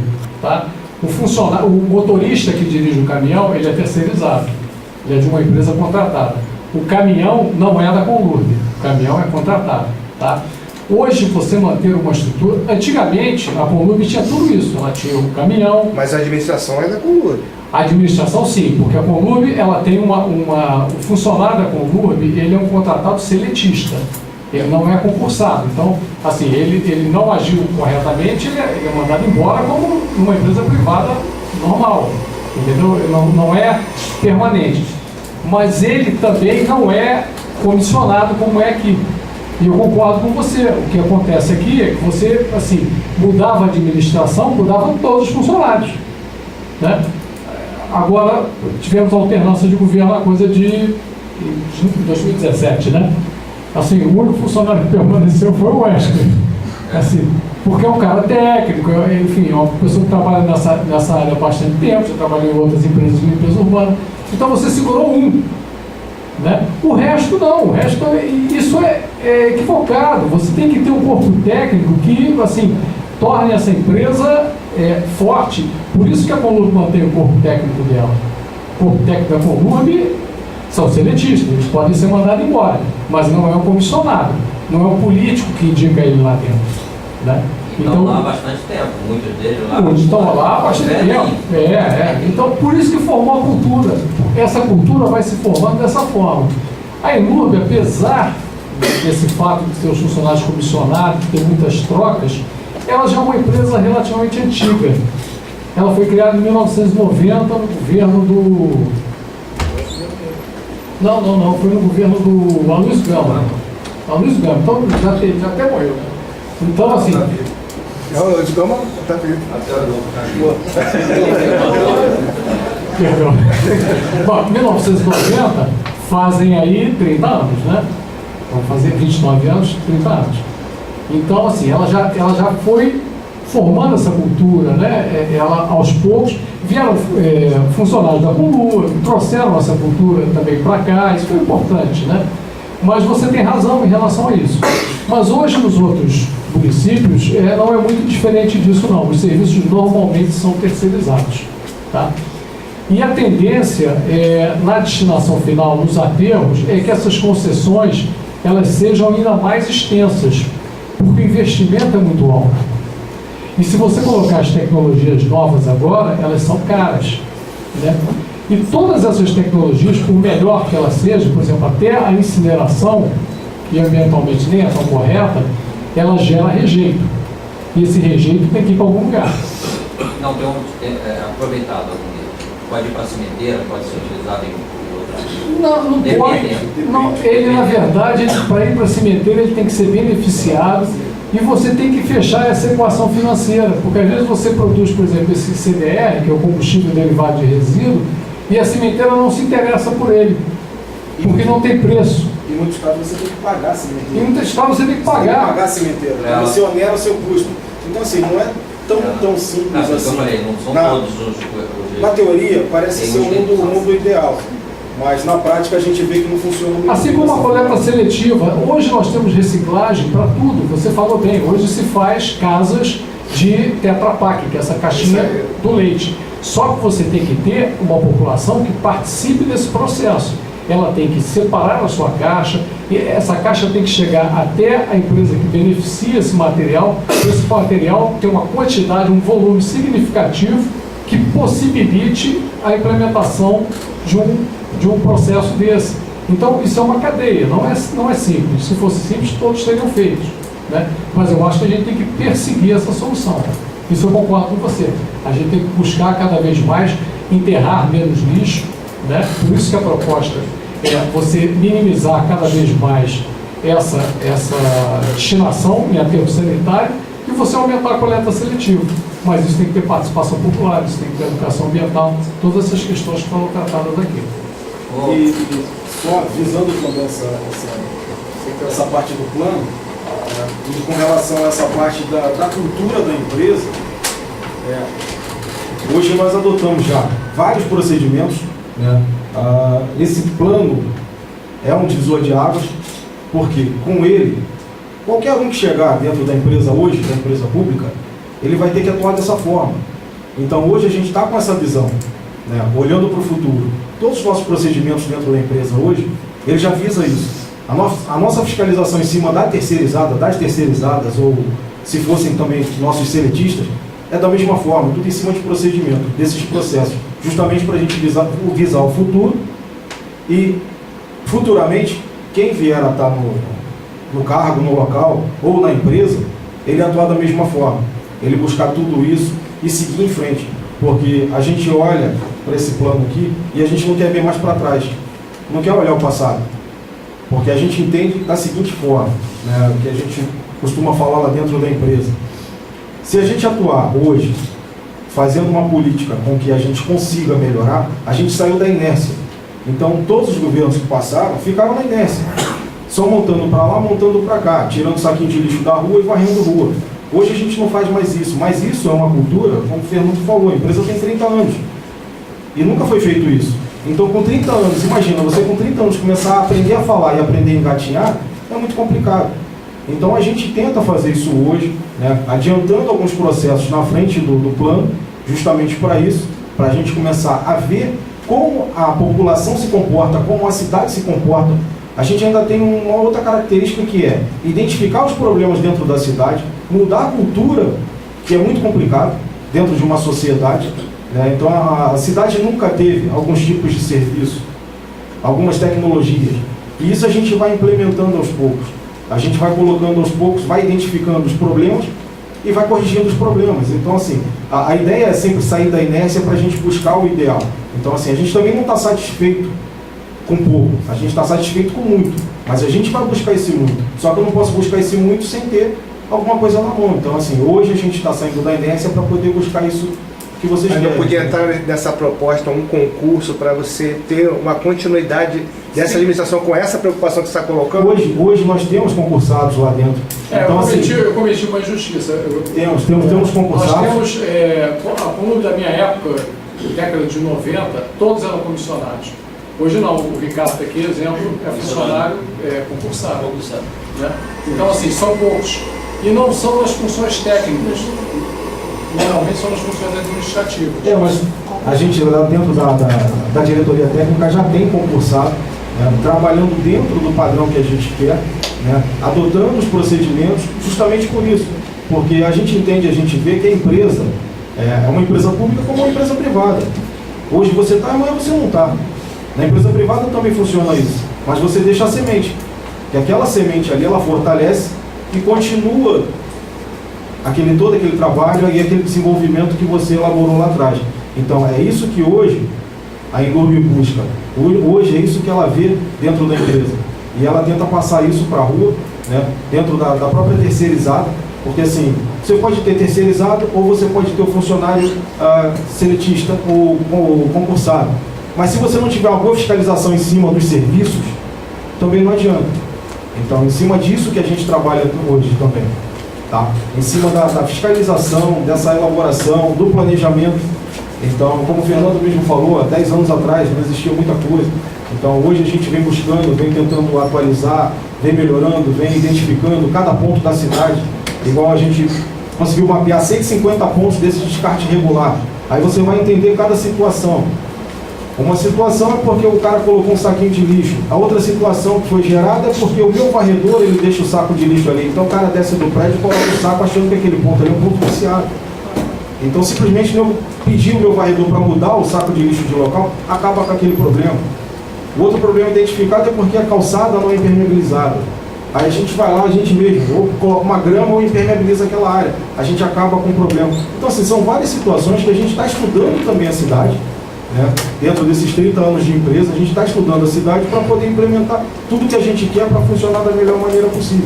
Mas a gente entende que da noite para o dia a gente não consegue fazer essa revolução. A realidade é essa.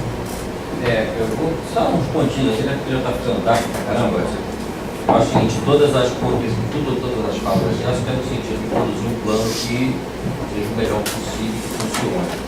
E aí, Fernando, eu vou pegar um pouquinho da tua fala. E do Hélio também. O Hélio falou do telefone. O Hélio falou do telefone para você. 0800 para entulho. Não, o telefone que se você não pagar, a empresa vai e corta, né? O lixo não. O lixo, se você não pagar, o município continua pegando. Claro. Ou seja, aí Sim, o município só fica no prejuízo. o cara vai pagar por quê? Eu vou pagar, né? O meu telefone eu pago. Se eu não pagar, ele corta. Tá certo? E aí, Fernando, você falou... Mas eu não posso cortar por carga de lei, né? Você sabe disso, né? Pode, então isso que eu estou falando, eu vou chegar lá. Não posso. Eu vou chegar lá, calma aí. Vou chegar lá não do jeito que você está pensando. Não é como eu estou pensando, é como a legislação diz. Aí você interpreta o que você quer. Mas você sabe que eu não posso. Tudo bem. O Fernando falou de grana. Veja, Fernando, que a gente acaba corroborando da mesma fala. Por que para a empresa o foco é grana? Se não tiver grana, eu saio, tomo o teu, vou embora. Já o cara que está na ponta, esse não, ele tem que colaborar, contribuir, separar, entregar, ele não ganha nada. Está vendo por que não funciona? Porque por setor empresarial tem que ter grana. Se não tiver grana, não funciona. Você falou de grana, peraí, só por isso, você falou de grana aí várias vezes. Né? Várias vezes você falou. Então assim, para a empresa só funciona com grana. Para a sociedade que foi no mercado, que comprou aquela embalagem, vai ter que separar em casa, depois vai ter que entregar para a prefeitura, pagar para a prefeitura coletar e depois levar para a cooperativa. Veja só, essa balança está desigual para danar, entendeu? Uma questão que foi falada também, eu não sei, não me lembro que eu não tenho que falou, o legislativo. A gente não corre o risco de planejar um plano limpo, maravilhoso, do arco-íris, e o legislativo mudar tudo. Porque ele tem as prerrogativas para isso, como foi o plano do município. Eu tenho o que foi discutido pela sociedade de forma participativa e eu tenho que sair da Câmara de Vereadores. Cara, é o Frankenstein, coisa de maluco que eles fizeram, mudaram completamente. Ou seja, nós fizemos as reuniões nas 9 URGs, a proposta ficou boa pra caramba, o Legislativo mudou e fez o que quis. A gente está correndo esse risco justamente por quê? Porque cadê o Legislativo que não participa? Eu não estou nem aí, não interessa para eles. E aí, o Wesley fala que a gente tem que caminhar sempre não olhar para o passado. Em alguns pontos, Wesley. Porque, por exemplo, em 1700, 1800, alguma coisa, a gente estava em engenharia, aprendeu a fabricar e a entender a bomba de impacto aéreo, conhecida popularmente como bomba carneiro. Hoje ela está indo para a internet, o pessoal fala, oh caramba, que maravilha, o cara, 2 garrafas PET, um diafragmazinho, bota num córregozinho de água, que vai bombeando água, bota lá na ponta da montanha. Isso é desde 1700 alguma coisa, que está sendo resgatado hoje. Eu me lembro da minha época de moleque, eu faço isso até hoje. Eu acordo todo dia, barra vem na minha casa. A prefeitura é um condomínio. Tudo que você coloca a mais para beneficiar, entre aspas, a vida do fulano, você vai ter que meter a mão no bolso do próprio fulano. Ou seja, cadê o norte, por exemplo, para a gente começar a reculturar ou resgatar a cultura da minha época? O fulano varrer a calçada, se não varrer, toma-lhe multa. Porque quando foi no Rio a questão da ponta de cigarro, eu tomei um susto, eu cheguei no centro da central, assim que implantaram a lei lá para quem jogar, rapaz, estava tudo limpo, eu falei, não, estou na Europa, não acredito nisso. Tudo limpinho, tudo limpinho. Mas aí acabaram, sabe por causa de quê? Porque a boa parte do pessoal que varre rua está na conta do vereador. Então eles não querem acabar, cara, porque tem muita treta. É carguinho do legislativo, é do deputado, é do fulano, então assim, eles sabem onde está o fio desencapado, tem a fita isolante para encapar o fio, mas não interessa encapar. E aí continua indo sempre no bolso do contribuinte. Agora, eu acho que seria interessante, vamos botar um monte de sinalização nisso, mesmo que lá na frente eles não encapem esse fio, continuem fazendo o que quer, pelo menos a gente vai mostrar que a gente está sabendo o que está acontecendo. Eu acho que tem que sinalizar isso. Eu acho que não dá mais para a prefeitura ficar, porque se a gente continuar assim, Fernando, daqui a pouco a população vai querer que a prefeitura faça café, varra não só a rua, mas a casa do fulano, a roupa, vai chegar nesse nível. Eu me lembro que o último levantamento a prefeitura gastava por mês, só para varrer alguns pontos, 1.750.000 por mês. Alguns pontos. Agora imagina se o cidadão fizesse o que eu fazia, que faço até hoje. Acordar, eu me lembro que o falecido Jockey Belco Roxo saía com o carrinho dele, dia de domingo, filho. Pegava terreno baldio, anotava, mandava a prefeitura limpar e a conta ia para o CPF do cara. Então, acho que isso está faltando. Acho que tem que começar a responsabilizar a sociedade e parar da prefeitura ficar puxando só para ela. Não, eu vou lá e faço. Peraí, a prefeitura não faz nada. Ela fala que tem que ter dinheiro. Você falou toda hora, é grana, grana, grana. E quem é que paga essa conta? Não é o prefeito, é o cidadão. Que não aguenta mais pagar uma conta pesada. Agora, desaculturaram a sociedade, que na minha época a gente tinha responsabilidade, hoje ninguém é responsável de nada, nem ser pai e mãe mais é responsável, né? Só bota no mundo. Depois é os conselhos tutelares, fulano que cuida, né? Você vai nem ser pai, só bota no mundo. Então tiraram da sociedade a responsabilidade dela. Eu acho que a gente tem que resgatar isso. Esse plano pode começar apontando assim, como é que vai ficar a responsabilização daquele fulano que não vai na frente da casa dele? Eu tenho que ficar barrendo na frente da casa de fulano de Beltrano, não. Entendeu? Porque senão é aquilo que você acabou de falar aí várias vezes. Como é que a gente resgata essa cultura, como é que a gente muda a cultura atual, para pegar aquela que funcionava, para diminuir a geração, porque senão, se eu não mudar essa cultura, a tendência é o quê? É sempre aumentar a geração. E aí? Daqui a pouco a gente vai ter que entrar, não só dentro da reserva, como meter trator ali para poder tirar todo aquele barro e enterrar lixo em Nova Iguaçu. Vai ficar nesse nível.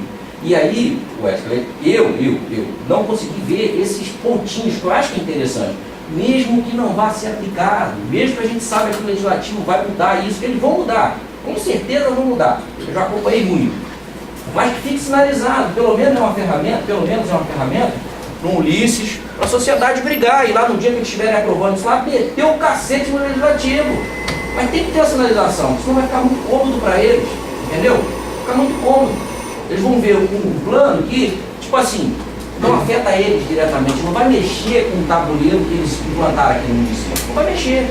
Tem muito interesse envolvido nisso. Então, enquanto for para enterrar lixo, eles batem pau. Como eu estou te falando, fui lá para Maringá. E a mesa, só para você ter ideia, tinha 3 promotores do lado do pessoal que enterra lixo. A claquete é assim, descarada. E aí, como é que você briga contra isso? Complicado. Agora, sinaliza, que aí a sociedade dá um jeito, né, não, município? Vamos pra porrada. Ulisses, você fez um comentário que eu queria resgatar e depois eu vou concluir com o nosso companheiro ambientalista. Sim, quando você fala que tem indicadores de prefeituras, que tem corpo técnico concursado, ok? E que isso garante uma perenidade das políticas públicas. Nesse aspecto você está correto. Na Baixada Fluminense não existe nenhuma prefeitura, nenhuma, das 15 da Baixada Fluminense, das 13, que tenham uma empresa pública de gestão de resíduos sólidos, ok? Com equipe totalmente concursada. Nenhuma prefeitura tem o seu corpo técnico de varredor de rua ou de serviço de limpeza pública concursado. Isso é a cultura, e Giovanni tem razão, dos últimos 30 anos, da democratização do país, em 79, até hoje, não se construiu a médio e longo prazo uma estrutura de governança, ok? De gestão de concursados. E não só de gestão de concursados, mas concursados treinados, qualificados, com boa remuneração, ok? Com status adequado na administração pública. Então, se você fala que o plano pode apontar uma modelagem, e aí eu acho que você está correto, qual é a modelagem que a gente quer para os próximos 30 anos na gestão de limpeza pública? Aí o plano pode apontar um estudo detalhado que possa indicar para o futuro prefeito que ele pode seguir aquele caminho. Porém, como é que você empodera a sociedade desse plano, ok? E aí, Giovanni tem razão, porque nós temos o legislativo, que debate as leis, e que é democracia, eleito pelo povo para discutir a lei naquela Câmara, naquela casa. E há um distanciamento tanto da sociedade da administração pública, como há um distanciamento da sociedade para o legislativo. E o legislativo, quando ele não é fiscalizado, ou a administração pública não é fiscalizada, você começa a cometer os seus erros do dia a dia. E erros que vão se perpetuando, que a gente vai acostumando. Porque a demanda é tão grande que você, como gestor público, não consegue ter solução para tudo. Mas quando se tem planejamento, estratégia, gestão, metas, investimentos, você tem resultado. E a gente está falando de educação ambiental. Se a Enlurb tem o Departamento de Educação Ambiental, com sua equipe técnica concursada, com sua estrutura, vai trabalhar na educação ambiental e gestão de solo nos próximos 4 anos. Independe do prefeito. Porque a equipe está lá qualificada, tem o equipamento, tem estrutura e vai trabalhar nessas escolas. E você vai ver o resultado. Se você tem 65 mil crianças na escola pública, na segunda-feira você pode ter 65 mil garrafas de refrigerante na escola. Ok? Porque você tem um trabalho contínuo com essa garotada. Por outro lado também, você falou sobre a questão que o lixo se paga. Eu lembro que você falou mais ou menos isso. A coleta seletiva poderia ajudar. Vou falar da minha visita a Portugal que eu fiz há 3 anos atrás, ok? Exatamente para conhecer como Portugal faz a gestão de resíduos sólidos. Primeiro, Portugal tinha 20 lixões. Portugal tinha 20 lixões há 20 anos atrás, quando entrou para a Comunidade Europeia. A Comunidade Europeia disse: olha, tem que acabar com o lixão. Portugal disse: não tem dinheiro. Onde está o dinheiro? No Banco Central da Comunidade Europeia. Então os caras que eram consórcios se organizaram. E as empresas que venderam os equipamentos para os portugueses eram alemães, franceses, italianos, porque estão na Comunidade Europeia. Correto? E aí a lei de logística reversa de Giovanni tem razão, que o poluidor pagador. Qual é a lógica do poluidor pagador? É o seguinte: em Portugal e na Europa funciona assim, ó. Eu comprei essa garrafa de água mineral, tem 1 centavo de euro embutido aqui para a logística reversa, que ele vai e volta. Então a lei obrigou, e aí ele tem razão, quando a lei ela tem que obrigar o poluidor pagador, obrigou as empresas, Coca-Cola, Danone, Pepsi, todas as empresas se reunirem, tem uma máquina para receber. a se reunirem, dizer o seguinte: quanto custa a logística reversa em Portugal, que tem 11 milhões de habitantes, que é igualzinho o estado do Rio de Janeiro, 11 milhões. Imagina Portugal, Rio de Janeiro, estado, 11 milhões. As empresas montaram, como fez a Reciclanip, né, pneus, criaram uma ONG, lá se chama Ponto Verde. Ponto Verde é uma ONG das empresas. E aí eles fizeram a modelagem. O que é a modelagem? É ver quanto custa o produto que vai e o produto que volta, embalagens. Em Portugal custa 60 milhões de euros por ano. Se multiplicar por 4, 240 milhões de reais recolher todas as embalagens que vão para o consumidor. Aí eles criaram várias estratégias, ok? Essa ONG é responsável por entregar o caminhão à prefeitura, o ecoponto, e investir em educação ambiental. A prefeitura só coleta e destina para o galpão. A venda dos recicláveis é feita pela Ponto Verde, a ONG. Recolhe 15 milhões de euros em toda Portugal. Mas eu falei que era 60, tá lembrado? Falta 45, né, Giovanni? 45 as empresas dizem, bom, como eu sou obrigado a informar ao Estado português, quantas toneladas de PET eu coloquei, eu vou pagar a minha parte dos 15 milhões. Então, Coca-Cola, Danone, Pepsi-Cola, todas elas dividem os 45 milhões, chega aos 60 milhões, o sistema está pago. Quanto a prefeitura gasta para a coleta seletiva? Zero. Ou seja, por quê? A lógica é, só paga a lógica reversa, amigo, quem compra aquelas embalagens. Poluidor pagador. Aqui não. Aqui quem paga a coleta seletiva, inclusive, é todos os contribuintes. Eu não posso pagar por aquilo que ele consome. Quem tem que pagar é ele. E aqui na embalagem tem 1 centavo ou 2 centavos a mais. No Brasil, a mesma Coca-Cola, Pepsi-Cola, Danone e outras empresas falam, não pode funcionar assim, porque vai custar muito caro e eu não posso colocar mais 1 centavo na minha garrafa de Coca-Cola, o que não é verdade. O que não é verdade. Ele pode colocar 5 centavos, quem gosta de Coca-Cola vai tomar Coca-Cola do mesmo jeito. Só que quem vai pagar é o poluidor. Hoje quem paga é a prefeitura. Então, quando eu falo de modelagem, e aí a gente tem um bom entendimento, é que eu acho que o plano poderia prever, na minha opinião, de superintendente de meio ambiente, um investimento, ok, para pensar a nova modelagem para Nova Iguaçu, como uma referência. Tá? Em Portugal não tem coleta porta a porta. Não existe coleta porta a porta em Portugal. É os ecopontos. Em cada esquina de um quarteirão tem um ecoponto. E as máquinas? Não, às vezes o camarada tem que ir lá na estrada de Madureira. Não. Eu digo em cada quadrante do bairro, claro, em cada quarteirão tem. Isso, você está falando de Lisboa. Tem cidades menores que é um pouco diferente, que são cidades de 10 mil habitantes, às vezes 5 mil habitantes, que é um pouco diferente. Mas a modelagem está feita. Então, se eu começar uma modelagem num bairro, e aí, como ele disse, eu posso testar a participação da comunidade, a mudança de cultura, a varrição da calçada, a capina do sua calçada. Ou seja, se a gente não faz modelos, a gente nunca vai ter indicadores. E que é o nosso problema na administração pública, indicadores. A ausência de indicadores para que o planejador possa planejar os planejamentos estratégicos, as visões, isso é ruim para ele. Ele não tinha indicadores, ele já tem indicadores. Olha, 10 anos, ó, daqui para 10, ok? Nos próximos 10, você tem indicadores para trabalhar no planejamento. Agora, para encerrar, não é possível. Tem as maquinazinhas também que já está chegando em São Paulo. Ela registra o código de barra, no final ela emite um ticketzinho. Tem várias tecnologias que você pode inserir no processo de coleta seletiva. Tem aquela que tem uma máquina que eu coloco meu copinho e recebo um cupom, porque o fabricante quer que eu vá naquele supermercado trocar o cupom por novo copo, ou seja o que for. Então essa é uma estratégia. Os dois ganham.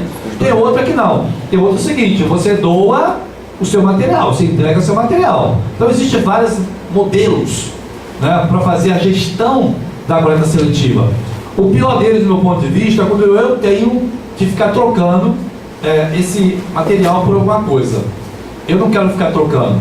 Ou eu sou um cidadão consciente e faço coleta seletiva, ok? Entrego meu material de forma correta para a coleta, ou eu vou pagar caro por isso. Então são pontos de vista diferentes.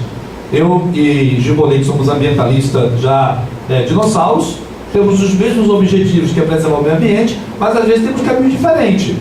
Mas não significa que somos inimigos, não significa que a gente não se respeita, não significa que a gente não ouça um ou outro, né? Porque a democracia e ser civilizado significa ouvir o outro, mesmo que discorde do outro, entender as colocações do outro, para fazer as boas perguntas, para que o plano possa inserir uma modelagem que não está prevista, para a gente poder estudar melhor a gestão do nosso resíduo. Então, eu encerro por aqui a minha fala, agradeço o convite a Semanetur para estar nessa mesa, com muito respeito, agradeço a todos os senhores que me ouviram até o presente momento e estou sempre à disposição da Secretaria de Ambiente para colaborar com vocês. Não sou concursado, sou cargo de confiança indicado pelo secretário Fernando Cid e estarei lá até quando o governo assim desejar, senão seguirei meu caminho como qualquer técnico profissional no mercado de trabalho.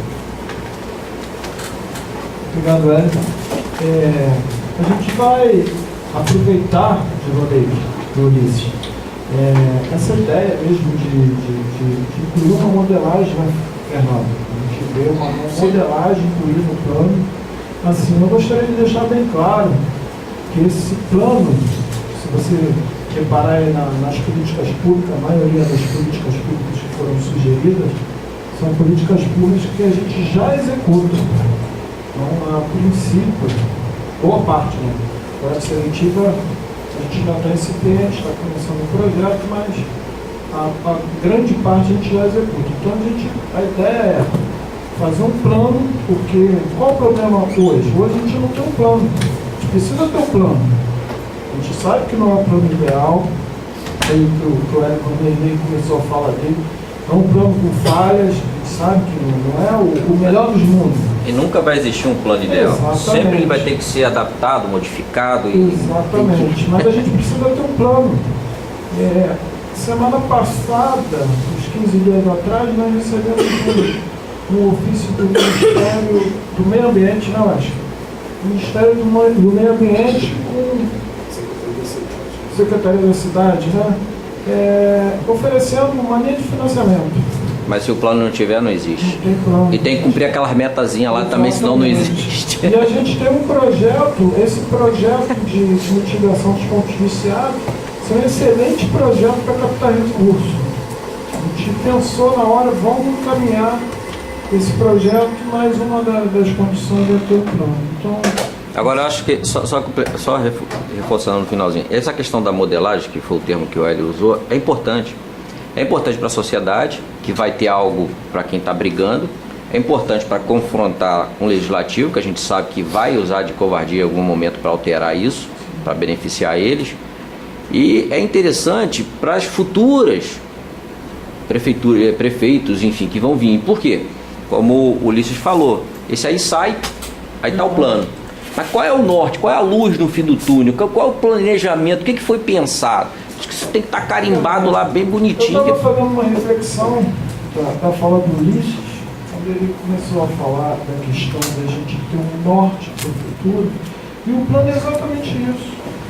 O plano, ele é aprovado, mesmo mudando a gestão, que saia, que mude o governo, mude ele todo, continua. o plano continua. O plano ele continua.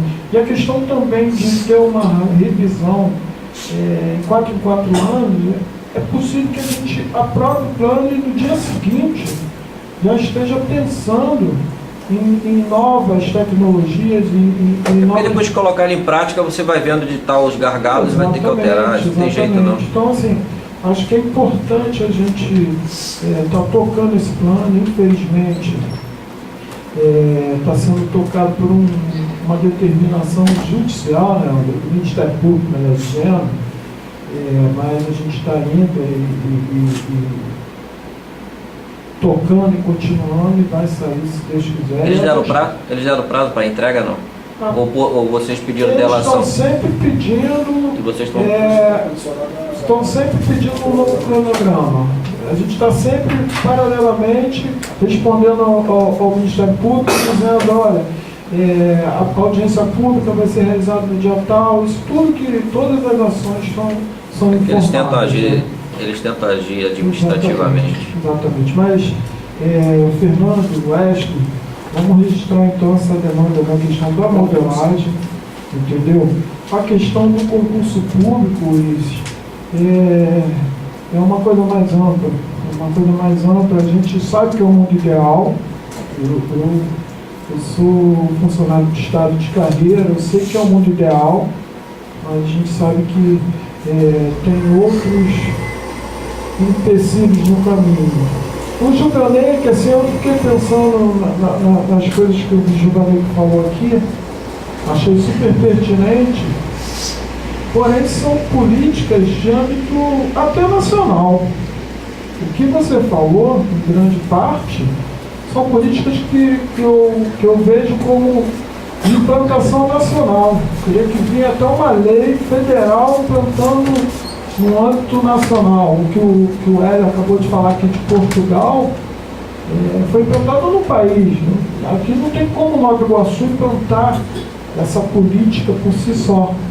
Teria que vir algo, será uma lei do Estado implantando em todo o Estado ou até nacional? Não, pode sim, porque a base é a 12.305. E o gestor do território ele tem autonomia, ele só não pode regredir, mas avançar ele pode. Sim. Então o gestor do território municipal, ele pode criar diferenças ali dentro, ele pode criar expertise, independente do que a lei determina. Se for para melhorar o que tem na lei, ele só não pode depreciar. Eu acho que falou uma palavra aqui verdadeira. O problema é a força de você ter. Tem que ter um vereador lá brigando. Tem que ter uma coisa que eu acho que Alguém chamou o município para sentar para definir o acordo setorial? Não, mas tem uma coisa que eu acho interessante. Por exemplo, tem a lei do MINC, pode ter seus erros, mas obriga as empresas, o mercado a ter os seus PEVs, que são os ecopontos, os pontos de entrega voluntária de resíduos. Nova Iguaçu, nenhum tem. Ok? Nenhum supermercado de Nova Iguaçu tem um PEV. Quando você tem um PEV, você obriga ao supermercado a chamar uma cooperativa. Você olha, eu tenho aqui um PEV, estou recebendo material reciclado, tem que dar a destinação correta. Então, você está fomentando. Você nem precisou de uma lei municipal para isso, ok? Porque a lei é estadual. Então, significa fiscalização. O que ele coloca? Precisamos fiscalizar o setor de supermercado. Só para vocês terem uma ideia, os 8 principais supermercados de Nova Iguaçu, os 8 principais, ok? Tem 11 milhões de clientes por ano. 11 milhões de clientes entraram e saíram de 8 supermercados de Nova Iguaçu. Desses 11 milhões, 68% pela nossa pesquisa é iguaçuano. É iguaçuano. Ele foi lá várias vezes, como eu fui, como você foi, no supermercado, compramos. Significa que nós trouxemos para Nova Iguaçu um volume de material reciclado, chamado embalagens, que deveria ser de responsabilidade da logística reversa da empresa. E aí eu jogo para o município pagar a conta da logística reversa. Então, talvez uma boa ação deveria estar no planejamento é o seguinte: fiscalizar todos os supermercados, dar um prazo de 30 dias ou 60 dias para instalar os PEVs. Isso fortaleceria a cooperativa. Isso é um aspecto para mim muito importante. Tem a lei estadual. E aí, Lupe poderia, a partir da lei estadual, ou com a Semadetur, uma conversa do presidente com o meu secretário, entender que tem que ter uma fiscalização, notificar, prazo e cobrar para onde vai esse material. Acho que isso fortaleceria a questão da coleta seletiva. O extra tinha. Não tem? Não, o extra já tinha um estacionamento. Com o tempo lá. Mas ele saiu por quê? Porque justamente o que ele falou. Cadê a fiscalização para puxar a orelha do cara de vez em quando? Você está entendendo? Aquele negócio tem que partir de uma ação assim conjunta, porque você vê, uma lei estadual. Teoricamente, a fiscalização deveria ser do Estado. Não existe a fiscalização do Estado atuando dentro do município. Então, isso tem que ser o trabalho da prefeitura. Mas você pode usar a lei estadual para cumprir a lei. E pode até normatizar ou criar algo semelhante aqui. Você pode ter a lei municipal. Você pode criar a lei municipal amanhã. E pode ser encaminhada pelo Legislativo como Executivo, por decreto. O prefeito vem, pega lá, decreta e acabou. Acabou o decreto. Que aí é um pedido do presidente, da indústria, para o prefeito. Decreto, temos um supermercado, 11 milhões de clientes, colocando o material para fora. Se tiver um projeto de lei, um decreto, que todos os supermercados são obrigados, não tem conversa fiada, é prazo, cumprir e entregar o material ainda às cooperativas. Você coloca na lei, prioritariamente, você não pode obrigar.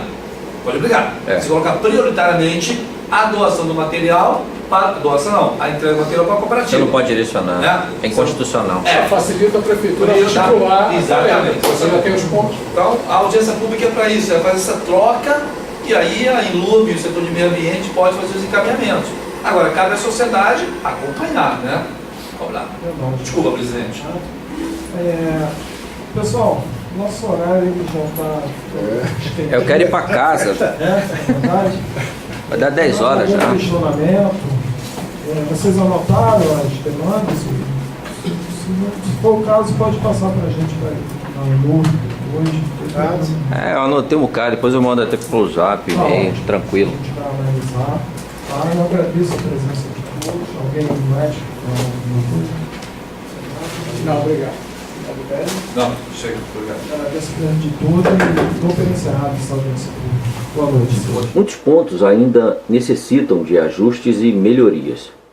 Em outros, existem a necessidade de construção de caminhos alternativos, dando maiores possibilidades à população de integração ao plano, ou seja, o plano atual apresenta e aponta caminhos únicos, não dando à sociedade alternativas que podem inviabilizar a execução do que foi planejado por boa parte da população. O plano está à disposição da sociedade na Empresa Municipal de Limpeza Urbana, a Enlurb, para que se possa participar de sua construção contribuindo com propostas. A Enlurb fica situada em frente à Prefeitura de Nova Iguaçu, na Rua Coronel Carlos Matos, número 100. O horário de funcionamento é das 9 às 17 horas.